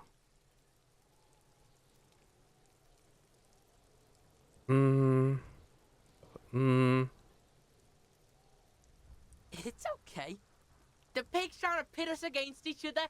Not gonna let him do that. Idiot. You bungled it up. That's it. You let him off the line. That was a bad, manipulative thing to say. You should understand. I got you this far. I couldn't get you all the way. Try to fuck my Kuno. Try to fuck my Kuno away. Me and Kuno are tight. We ride for life. A chill comes over you, the wind from the boulevard south, lashing you for trying to separate them, for trying to take the street out of Kuno. We'll do this one more time. You were too pushy last time. Think this through. Try to really understand the psychological bond Kuno has with Kuno S. Okay, so what's the deal with Kuno S? Just look. While Kuno has no problem being near you, she always... Also, Kuno... Yeah, we got there. Fuck you whispering about? He's whispering too. He's going with it. But watch what happens. Fuck you! If Kuno wants to whisper, he's gonna fucking whisper, okay? Let's whisper, pig. This is it. You've got him. But be careful. What's up with her? That's good. Crazy. You don't know the half of it. She's not crazy. She's insane. Dangerous. She's smoked a man. She's done people in. Probably even pigs. There we go. Stop talking to him! Kuno, I'm fucking warning you! You're gonna get us into shit! She understands what you're trying to do. Yo, see? Did Kuno not tell ya? Kuno told ya. Kuno talks to whoever he wants. There we go. Talk, pig. Kuno's got it under control. You did it. They're separated. He's even turned his back to her, so she can't read his lips.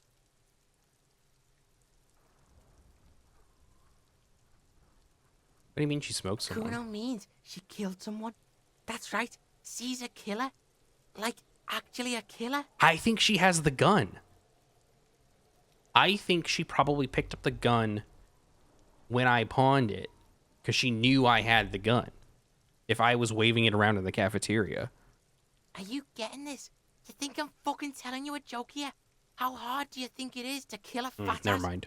Sweet talk him, then knife him. She's probably killed a pig too. I mean, I'm pretty sure she has. Okay, how many cops? Come on, she hasn't killed police officers. I knew you pigs were too naive for this shit. Good thing Kuno's got her under control. Kuno keeps her calm. The creature peers at you both from over the fence. There is something searching in her eyes. We gotta get back over there and question her. Think she has anything to do with the dead man? Yeah, she would have liked to fuck him up, but she didn't. Kuno wasn't around, and C was with Kuno. Look, Where were you? Kuno's gonna put you at ease. We didn't do it. Said she's insane? Yeah, she's psycho. None of that kiddie psycho. Cat burning shit. She does the real deal. What's the real deal? Snuff radio shit. Believe me, pig, you don't want to know. What's that language she uses? Fuck knows. She says it's the song of her people or some shit. What people? Crazy people. The fucking Nakis. I don't know.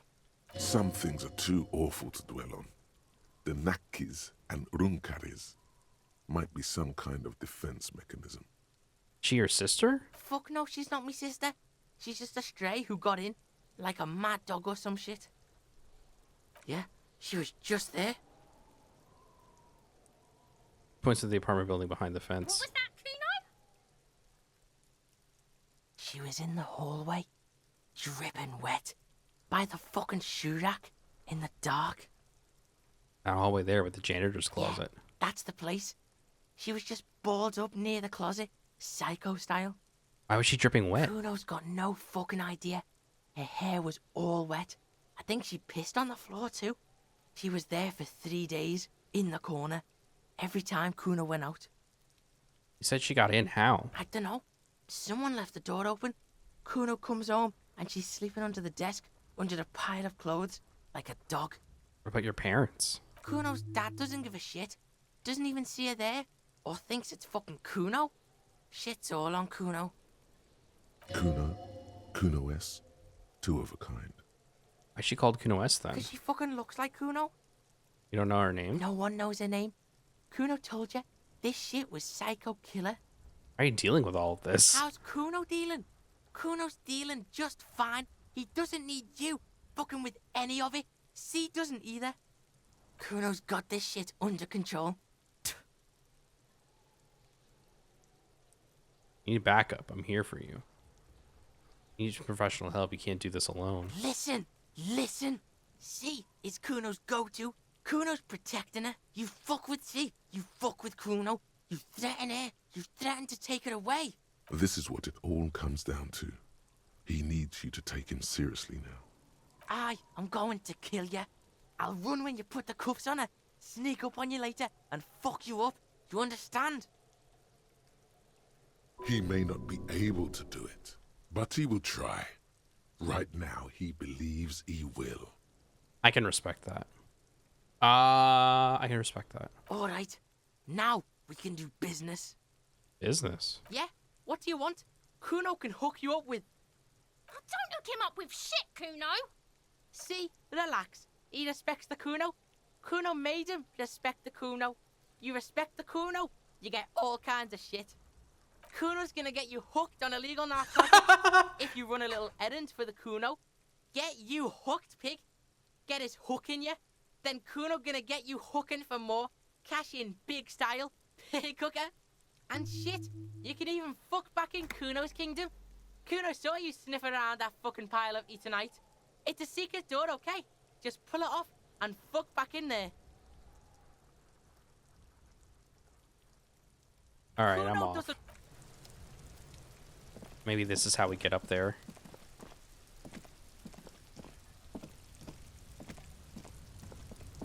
The pile of Etonite looks stranger now that Kuno told you, because unless Kuno lied, you should just be able to pull the panel. There it is. You see a shabby little door.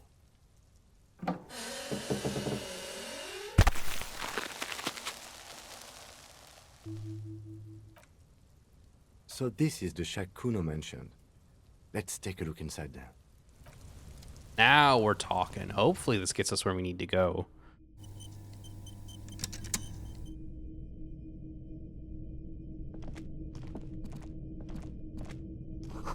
Weird pig's head looks mummified. Also says get out of the way or get fucked up. That's pretty funny. Empty tube of magnesium supplement. Is this how we get on the roof? Oh my god, that's all it took.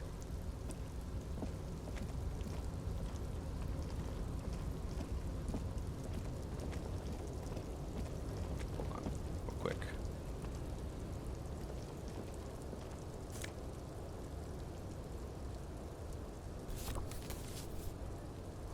Doorway going to collapse soon.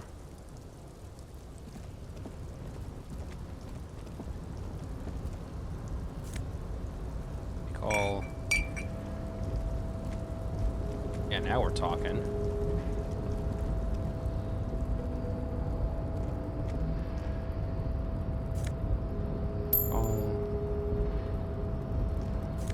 Money on the ground. I love that he's just picking up money.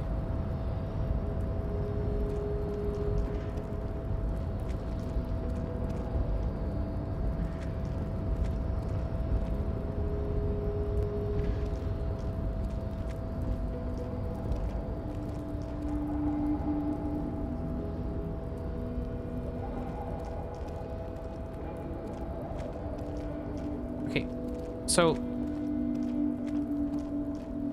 said we could get there from up here, right? Am I missing something?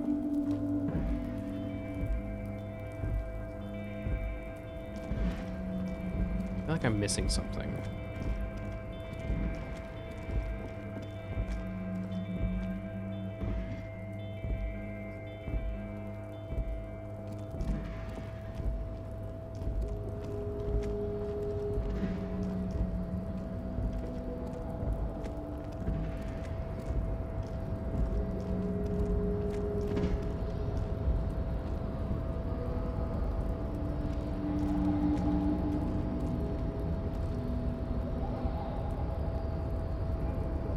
Yes?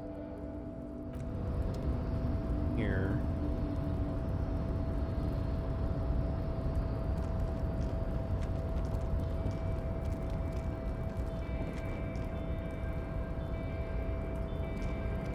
Looks like someone left his tarpaulin cloak hanging on the railing here. Man down, a trooper has been left behind the enemy lines. You could swear it's more of an instinct than anything else, but you know it's a cop's cloak. Cop's cloak. It's a cop's cloak. Yes, it's probably yours. It bears the RCM insignia, and you have a habit of being careless with your equipment. You could probably make the jump. You look like you've done some track and field in your day. You really think the cloak is mine? Should I go for it? The Jump? cloak? I do think it's yours, yes. As to whether you should go for it, well, it doesn't seem too dangerous. 2 meter stops. Whenever you're ready to do it, I'll be right behind. I'm doing it.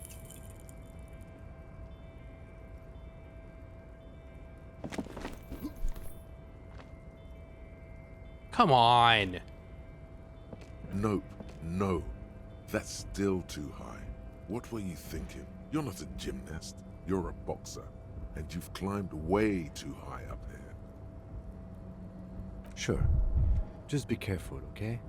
Looks like you almost strained a muscle there. What exactly are we doing? I was under the impression we are on our way to meet the king of this castle under siege, Evrard, one of the people we're interviewing. This way, we may be able to get around his henchmen. Or it could be that we are just exploring. He's thinking you've forgotten where you are again. The wind is aggressive up here. The lieutenant looks at the enormous crane towering in the distance over the container yard. The look in his eyes is a mix of the engineer-like interest and the wonder of a 6-year-old seeing a horse for the first time. We'll let him have his moment of wonder. His eyes trace the crane's contour, as if trying to memorize its majestic shape. Then he notices your gaze. Yes. We were in the middle of something. Your clock.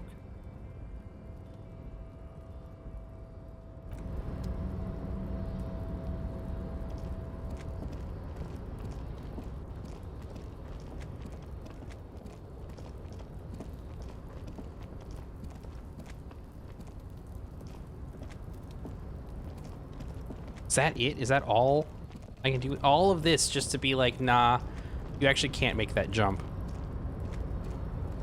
A tarpaulin cloak with possible RCM mark.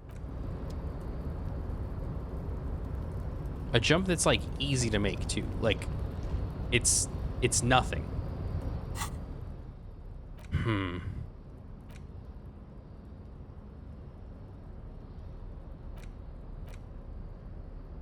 All right. And this. Okay. You know what? Since we have not had any luck with basically anything we've tried to do so far, I know Kim said he needed a break before he could take a look at the body and do the field autopsy. Let's go ahead and do that now while I'm thinking about it. And then I think we'll wrap up because I'm not sure. I need to like look at something and see what my options are for getting into the place and talking to people.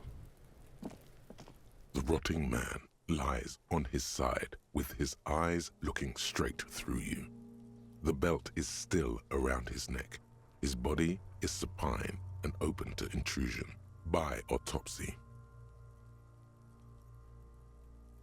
The lieutenant adjusts his glasses and takes a deep breath. First, what exactly is a field autopsy? Come on, officer. You know what a field autopsy is. You've done 100 of them. Clap your gloved hands. Let's get in there. There truly is a time for everything, even for yellow gardening gloves. However, they are lacking hygienically. I suggest you get in there in limited capacity. All right, dude. I'll ask you when I need you to. For the most part, maybe I should handle the contact and you take notes? Okay. Where should I take these notes? In your paperwork, officer.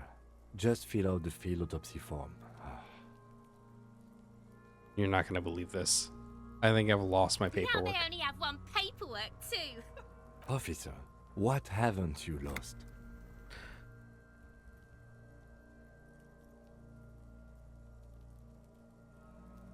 I have my shoes. I have both of them. I found the other one too. Good. Otherwise you would only have one shoe now. I can give you my paperwork. There's an autopsy form there. Several actually, but only if it helps move things along. Let's work off yours for now. The autopsy form is near the end. The dead man stares in silence as you crack open the ledger. The bright red paper is covered in boxes and lists, describing the condition of his skin and organs in 3 parts. Above those, an 11-field info form needs filling out first. It begins with... Again, assistant. That's you. Already, only the first question. I already don't know the answer. Not an energetic start to an autopsy, I agree. Pig's messed up. Kuno feels pity. Just leave it empty, officer. Leave it empty? The corpse lies there, indifferent to your retrograde amnesia. The next box says, Coroner's case number? KK57-0803.0815. Next. Name. NA. Next. Date of birth? NA. Age? Roughly 50. Right around 50. The corpse looks ageless, like meat on a hook. Race? Mondial. The pudgy mess of curdled meat looks neither mondial nor anything other. Fucky, fucky! The little monster exclaims energetically. Male. Pigs can have sex! Right, male. Nor does he look male, with his pregnant belly and indistinguishable face. Date of death? We're still going with March 4th, 51. What else? 9. Body identified by is non-applicable. 10. Case number is the same as the coroner's case. KK 57 0503 0815 listens motionless, with the cargo belt still around his neck. Only one box remains. Evidence of treatment? None. At least not after the initial examination. A strange word. Treatment. Exactly is treatment anyway? Interfering with the body's position or wounds post-mortem. How did you not know that? Aren't you a cop? You're leaving a weak impression here. Say something sure-handed. Don't overdo it. It's okay to be unsure. Well, if it's interfering with the body's position or wounds post-mortem, wouldn't throwing the rocks at it be A that? silent nod. The lieutenant places his gloved hand on the corpse's chest, as if in preparation. Your central nervous system recognizes this gesture. It's the stations of the breath. Ecclesiastic, religious in nature, a holdout from pre-DeLorean burial rites. It takes him 2 seconds to perform. Then, somewhere in Jamrock North, a small wood shed behind Rosencrantz Row, Lieutenant Nick Feuerbach puts his hand to the chest of a small corpse, no larger than a monkey. It's raining outside, light drizzle. There is darkness in the shed. Elsewhere yet, an obese female sits in a wicker chair, her silhouette bull-like against the window. Outside, Grand Coudon. The day is turning dim for Sergeant Mac Dawson. Hand extended, he approaches, to make sure she is dead more than anything else. The building is tall, 7 stories, wind-wrapped in solitude. Most of the apartments are unoccupied. This was a suicide. The other, an accident. The small one. And so, all across Jamrock, Coal City, GRIH, 42 deceased persons found today. 42 stations of breath. We should start the post-mortem. All right, turn the page. The corpse cannot feel Kim's hand on his chest. It no longer meaningfully interacts with its surroundings. A thicket of boxes and lists on red copier paper tries to answer why. External examination summary. Clothes. The deceased wears armored boots and white briefs. The make of the briefs is Babrodine, I think. Let's see. Turns the body on its side to check the underwear label. See, it's happening. Babrodine, yes. Inexpensive. Size M. Color white. The disappointment is palpable. The red-haired thing was expecting something more lurid. The boots are ceramic, vitreous enamel. They are fused to his skin from blood flowing downward post-mortem. Removal of the boots is left for processing. Write it down. Tattoos. The upper torso is covered in a single, continuous tattoo, resembling a map of the night sky. It reaches from the right shoulder to the heart. The ink is blue and white. The assistant has a color photograph of the markings, to be added to the case files as document A1. The photo is taken on the scene, using a Trigat Mini. The deceased has a cargo lashing belt around his neck, tied with a hangman's knot. Color yellow. Length 3 meters. There is a buckle on the other end. Well nourished, athletically built, measuring 1.8 meters. Generally consistent with age, about 50. Preservation is good. Ambient temperature below freezing. Body hair is light brown. Distribution is consistent with age. The deceased had male pattern baldness. Hair is combed back, short. I don't know. I don't think he would want to touch the hair. Lividity is consistent with hanging. The head is congested. Contusions are present on the head, chest, and thighs. Consistent with stones thrown post-mortem. Low velocity. Fucking low velocity? You think Kuno doesn't know what you're talking about? Velocity was fucking max. Talking shit about Kuno's velocity. In addition, there are bite marks on the face, scalp, and chest. Consistent with predation. Yeah, I'm not writing high velocity on the police work. Lieutenant produces a small folding knife, with the other hand pulling on the belt. He starts cutting into polyester. The stench is horrid. After a while, it's obvious the material cannot be cut. Steel wiring. There's too much of it. We need to remove the belt so we can get to the ligature mark. You got just the right tool for that. The chain cutters. Good thing we got these chain cutters. Always good to think ahead. Now... He points to the rope squeezing the dead man's neck. We need to cut the belt to see the ligature mark below. Carefully, with as much precision as you can. See, my pig is gonna fuck his head off. No, he ain't. Your pig's a boring fuck. Look for a good spot the to belt cut. is equally tight around the whole circumference of his neck, swelling over the edges like white bread rising from the yeast. Come on, man. After some deliberation, you sink the cutters into the knot tying the belt together. You squeeze the rubber handles together, sweat forming on your brow. Press down. Snap. The knot is slashed. Another cut and the belt falls apart like a flower bouquet, revealing the dead man's neck and the dark red ligature mark around it. The rope rises to a point, leaving a gap in the ligature mark. The suspension point is in the back of the neck. The lieutenant has kneeled closer, running his finger along the dark red groove until there's a gap. As it ought to. This is where its grip on the curdled meat is gentlest, pulling up. Hemorrhaging is observed on the skin, above and below the ligature mark. The mark is well pronounced, consistent with a drop from 1 or 1.5 meters. Chest is intact, normal contour. Abdomen is protuberant, pelvis intact, genitalia... He pulls down the man's underpants. No! It's gonna happen, see! I fucking knew it! This is clearly what they've been waiting for, ever since the autopsy began. The lieutenant is trying to make it as boring as possible.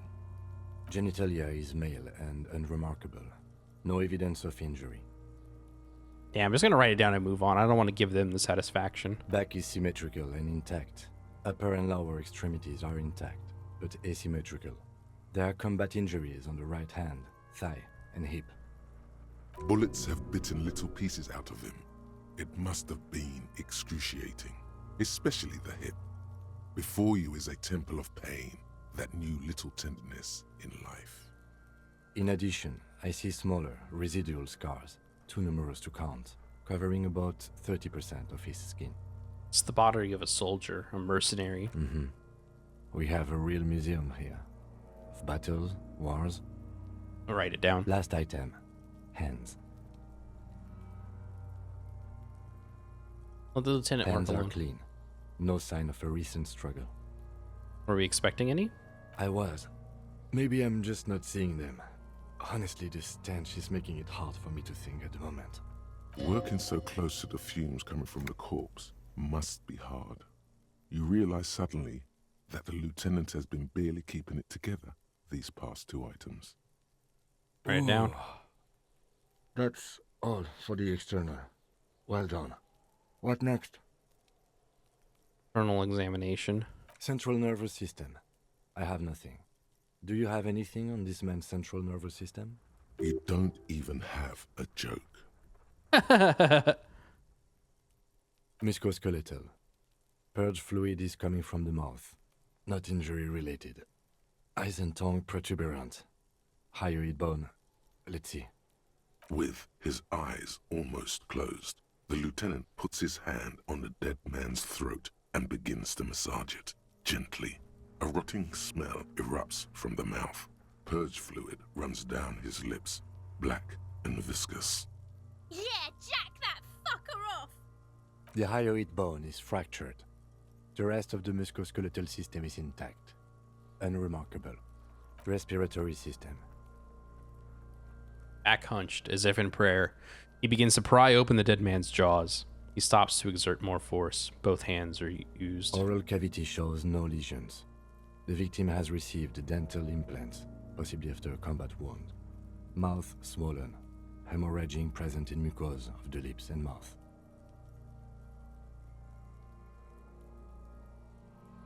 From here, it looks as though the clown-faced man is screaming. The tendons of his jaw are torn apart.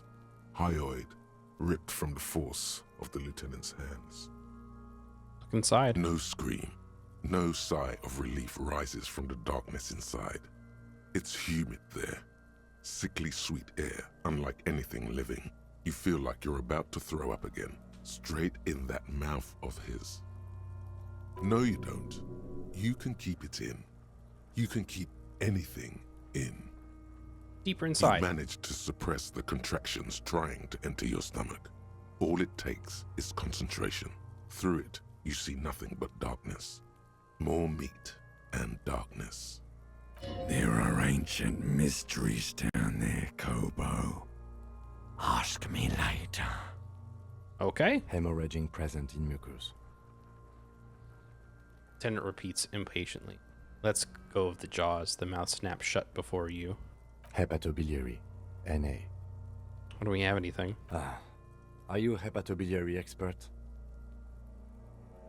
He looks at the corpse's stomach with a mixture of tiredness and disgust. I don't think so. Neither am I. Right, NA? Same for toxicology and serology. NA. Okay. Cardiovascular. The body exhibits heavy lividity. Blood has gathered in the hands, feet, and neck. Hypostasis is visually consistent with the hanging. Write it down. Gastrointestinal. He breathes a sigh of approaching relief. This is the last field on the list. He looks around to the ground, the pool of feces there. Digested semi-solid food in stomach. Voila. Write it down. Keep the voila. What's next on the list? Description of injury summary. Let's see. We have bite marks, contusions on the head and chest, and a ligature mark encircling the neck. You'll need 3 fields. Leave a 4th one too. The 4th Nothing. 4. Just in case. All right. Bite marks. Head, chest, and scalp bite mark injuries. Predation by birds has caused damage to the body. Odontologist does not need to be consulted. And your opinion, officer? Non-fatal post-mortem. Agreed. Next injury?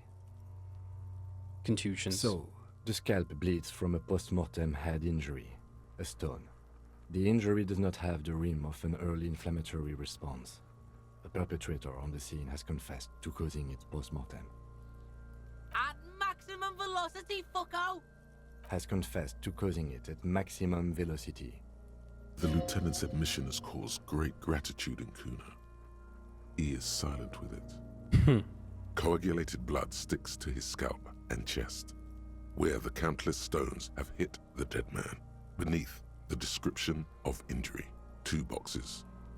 Non-fatal post-mortem. Right. Next. Ligature mark. Dark red abraded ligature mark encircling the neck, with a gap on the nape measuring, let's say, 7 centimeters. The hyoid bone is fractured.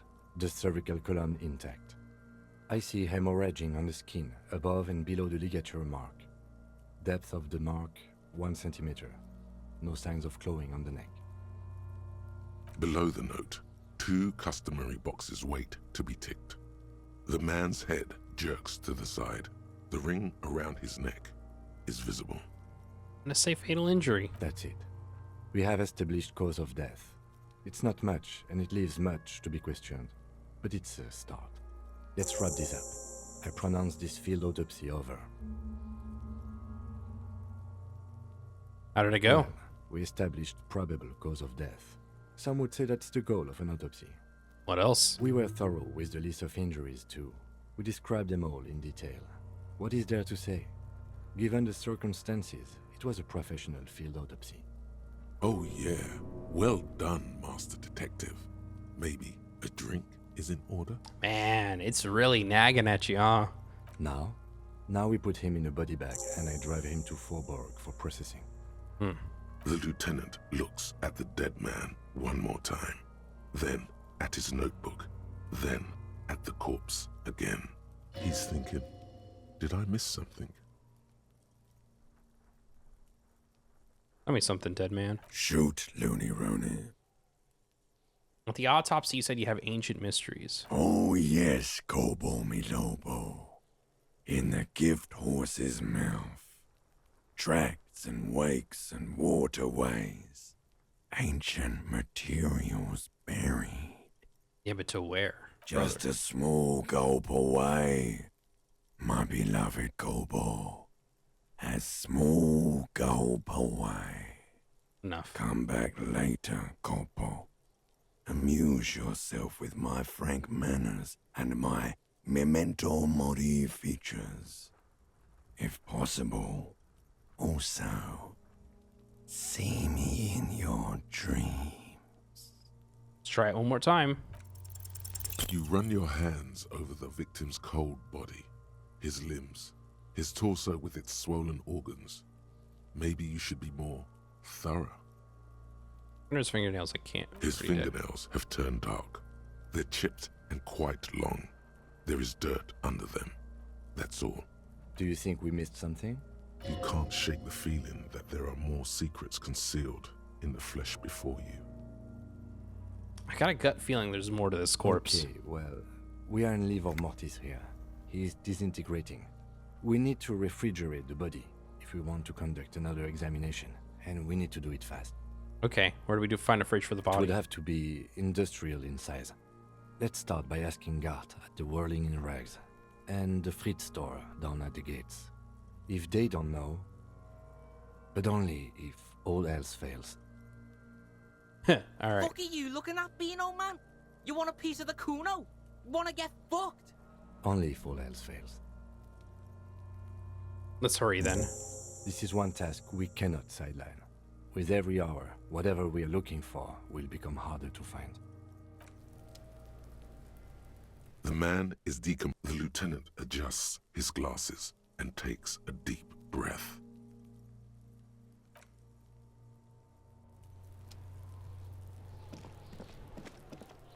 Oh, I guess let's also do this.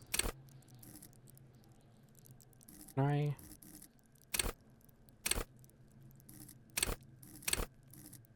I have some level ups I could do. Perception, reaction speed, composure, physique. And do endurance.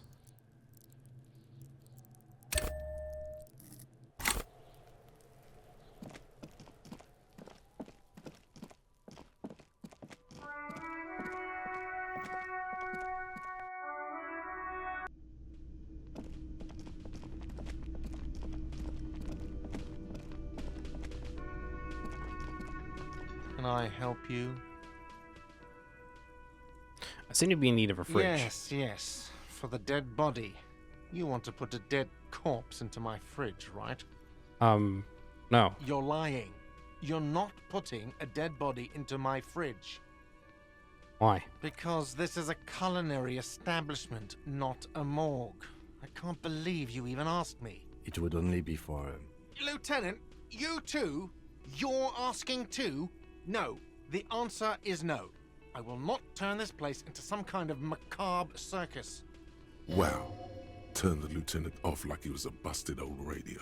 He really is the lord of his realm. Let's go talk to the frit clerk. Fine. I don't need you.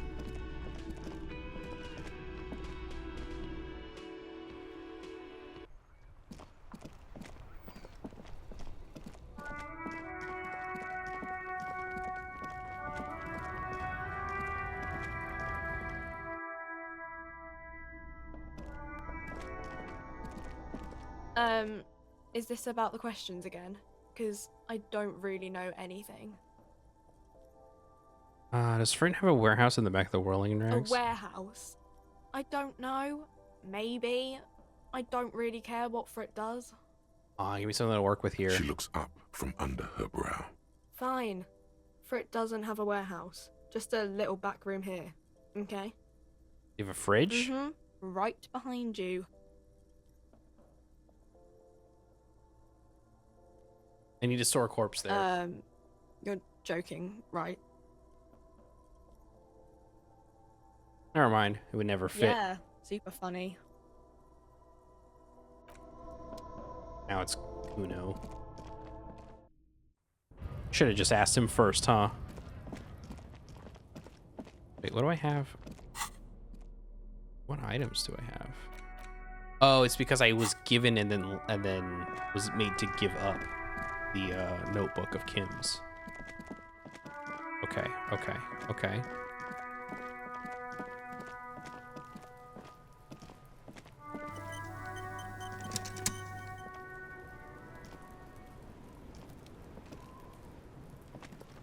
Fuck does Kuno care? Kuno, I need a fridge to stash the body. For the fuck imp. Good thing you asked the Kunmeister. Kuno knows a fridge. Perfect for freezing. Really? I don't believe it. Kuno knows all kinds of shit. Kuno gets around. Where could I find this perfect fridge then? Bacon Man's in a rush. But what's in it for the Kuno? What's the return on Kuno's investment? We'll do this. Kuno's a poor kid from a poor neighborhood.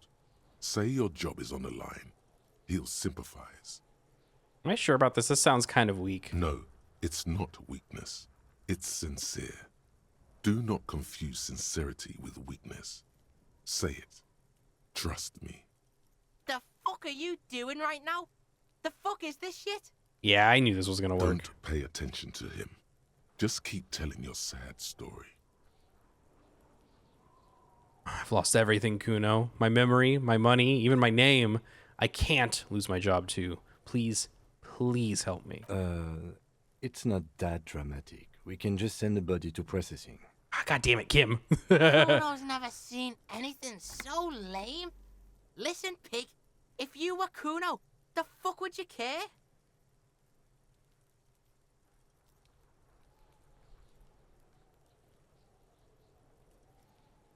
This isn't working at all. You lied to me, golden mouth man. You just haven't done it long enough. You need to do it even longer. See, sad shit? Kuno doesn't fucking care about this sad shit. Your sad shit. Now, how about you at least try to entertain the Kuno, or get the fuck off his crime scene? Why don't we go pester some other kids now?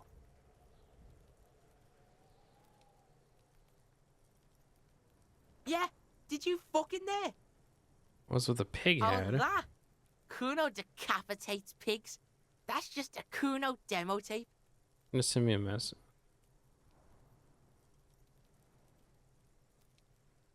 Cool pig head. I liked it. Got one too. This one. What? What is this shit?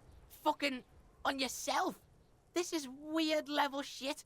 Kuno doesn't go there. I love the idea of like Kuno being completely weirded out by this, despite the fact that Kuno is weird and off-putting. Fuck your shit back to normal. What is this? Is that my coat up there? I'm pretty sure it's mine. Is it?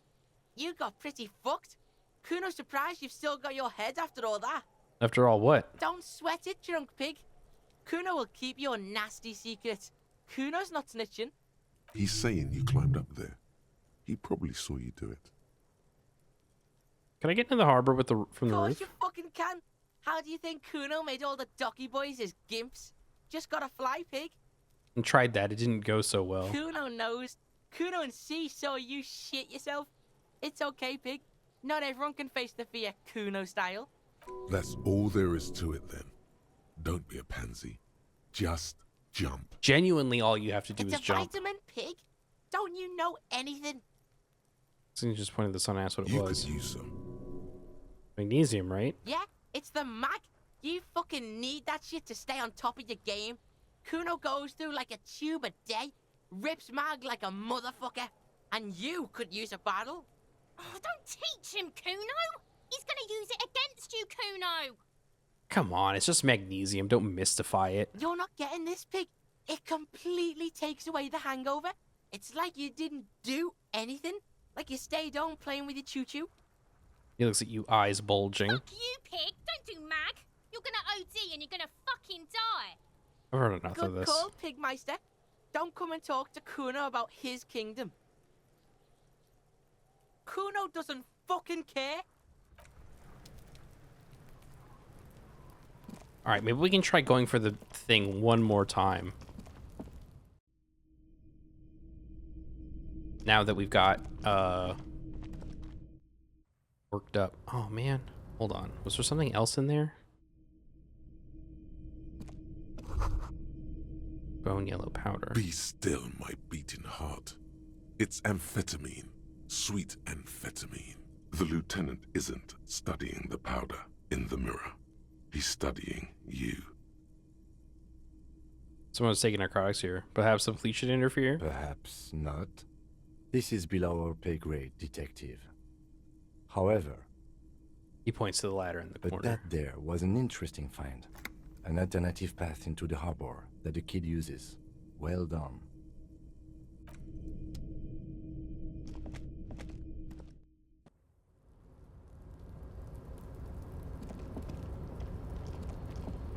All right. Let's try this one more time.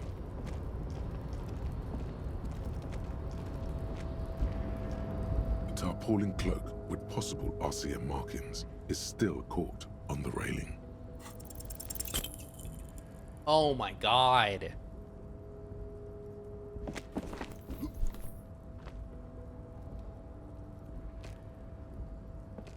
No, no. That's still too... You could have died there. Shit. I'm failing you. This wasn't part of our deal. I got you, Bertan. Let me just adjust your breathing a little bit. There, isn't that better? God, now I can't breathe at all. Stop doing this to me, necktie. You're supposed to be a friend. Hey, what's happening? You okay? Right, Kim, I can't breathe. It's okay. You're just having a little panic attack. Try to breathe as slowly as you can, alright? He shakes you gently by the shoulder. The necktie lets go a little. Its vicious grip easing around your neck. Colors return to the world around you. Thanks. I think it's working. Good. We can always come back when you are feeling better. It's just a cloak after all. Yeah, not right now. Damn it. I'm gonna heal both of those.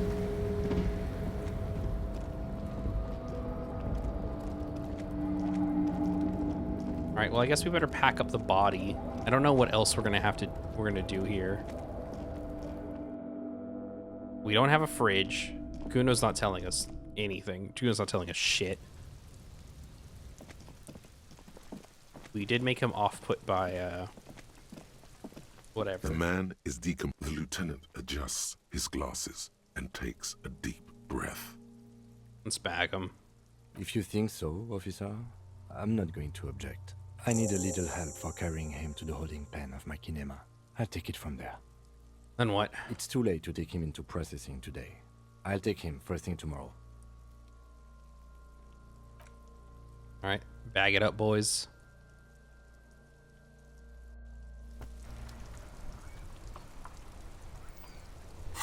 Okay. That's one more thing done. I'm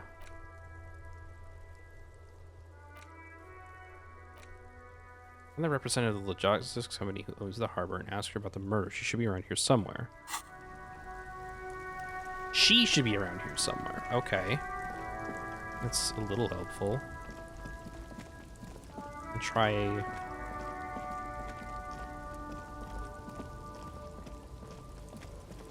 around in general. Ruins full of snow. No one lives here anymore.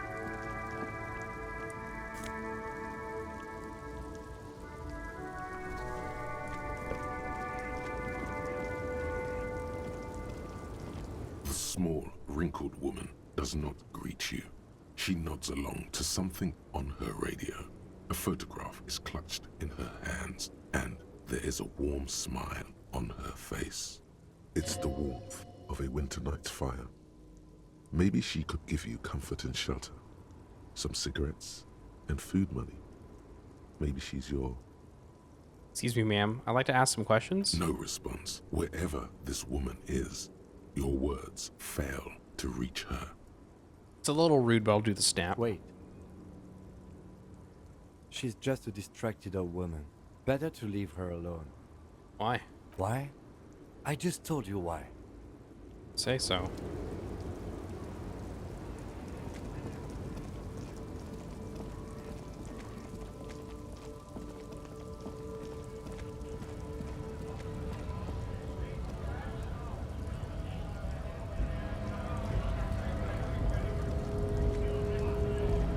You have any better ideas, man? I guess getting past the man ain't that simple after all. So, what now? Measurehead thing didn't go well for me. Could you help me with that somehow? Sorry. Busy surveying the situation. I'm sure you'll figure something out. You guys have all sorts of gadgets these days. Wiretapping, telescopic batons, futuristic circuit bending to infiltrate harbor machinery. Maybe you could even knock that Kowalczyk crane over using some remote controls. Or calling in tactical air support. You guys have air support, right? I'm pretty sure we don't. At least not all of those things. I get it. Hush hush about the secret technology. Just the don't be hasty. Something changes in his disposition.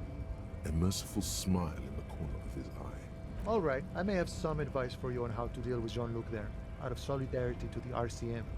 It's low in technology, however. Yes? First, don't fight him, obviously. Second, get him to share his theory by being subordinate. Admit your lack of expertise. Basically, grovel. That's how I do it. You're welcome.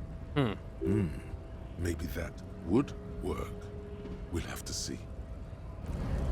Alright, let's try that one more time, and then I think we're done. I'm not I need to give my brain a rest.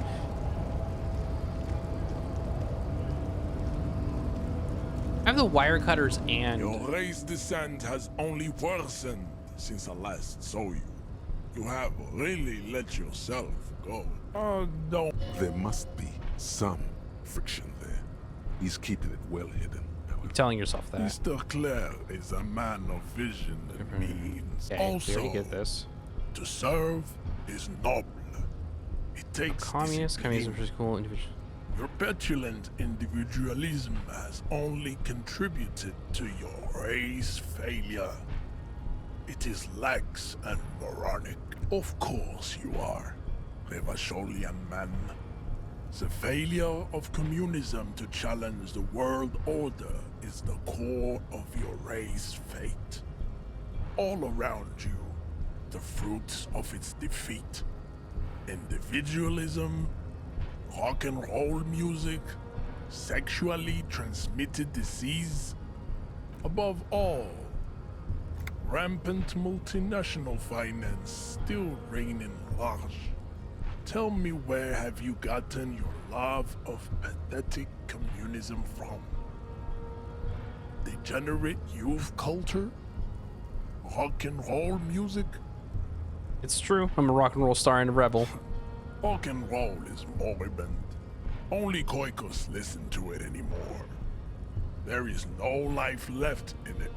My people abandoned it long ago.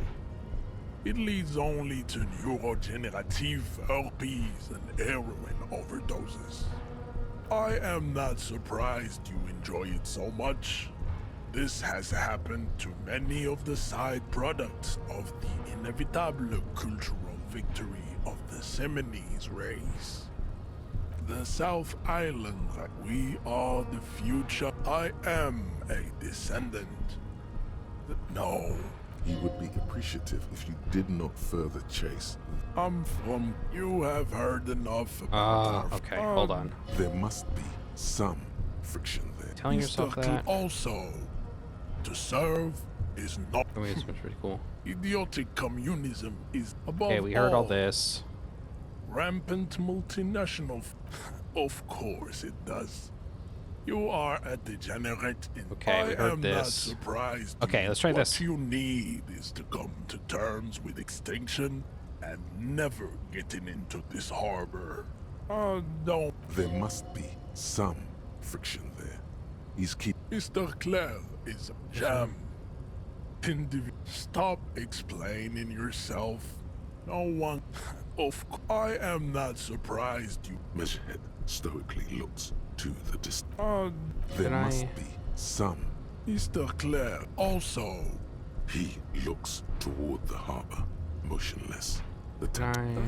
I am not. You exhibit forward projection of the jaw, indicative of schizophrenia and sexual inaccountability. From a purely aesthetic standpoint, the dimple in your jaw makes you look like a baby. This is not coniometry, just an observation.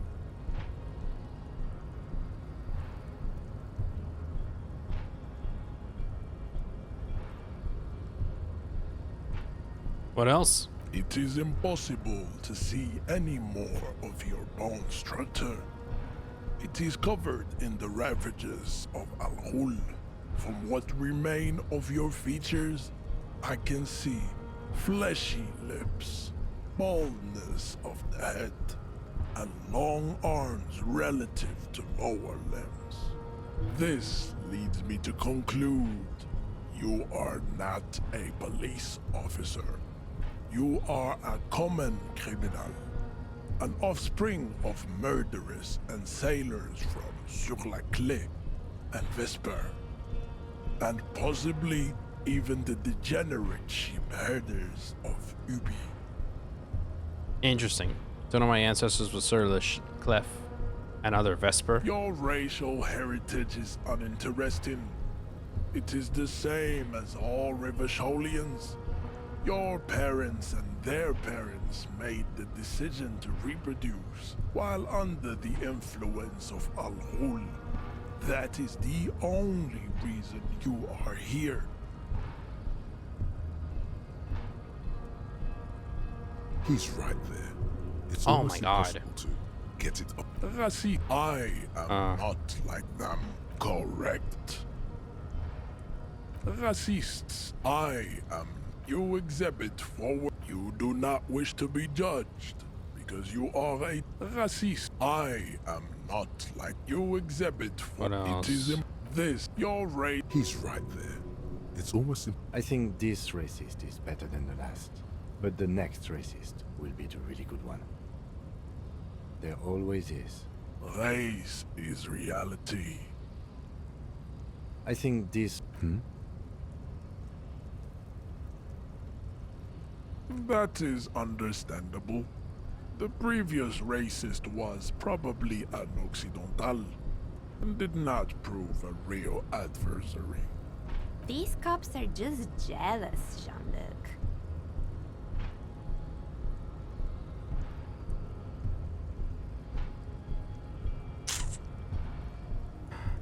Should've...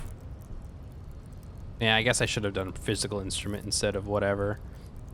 I have a little... I don't have much more to give. Alright, I think at this point, I don't really have a ton of thoughts. I could swap out my shirt. Give my tie a rest.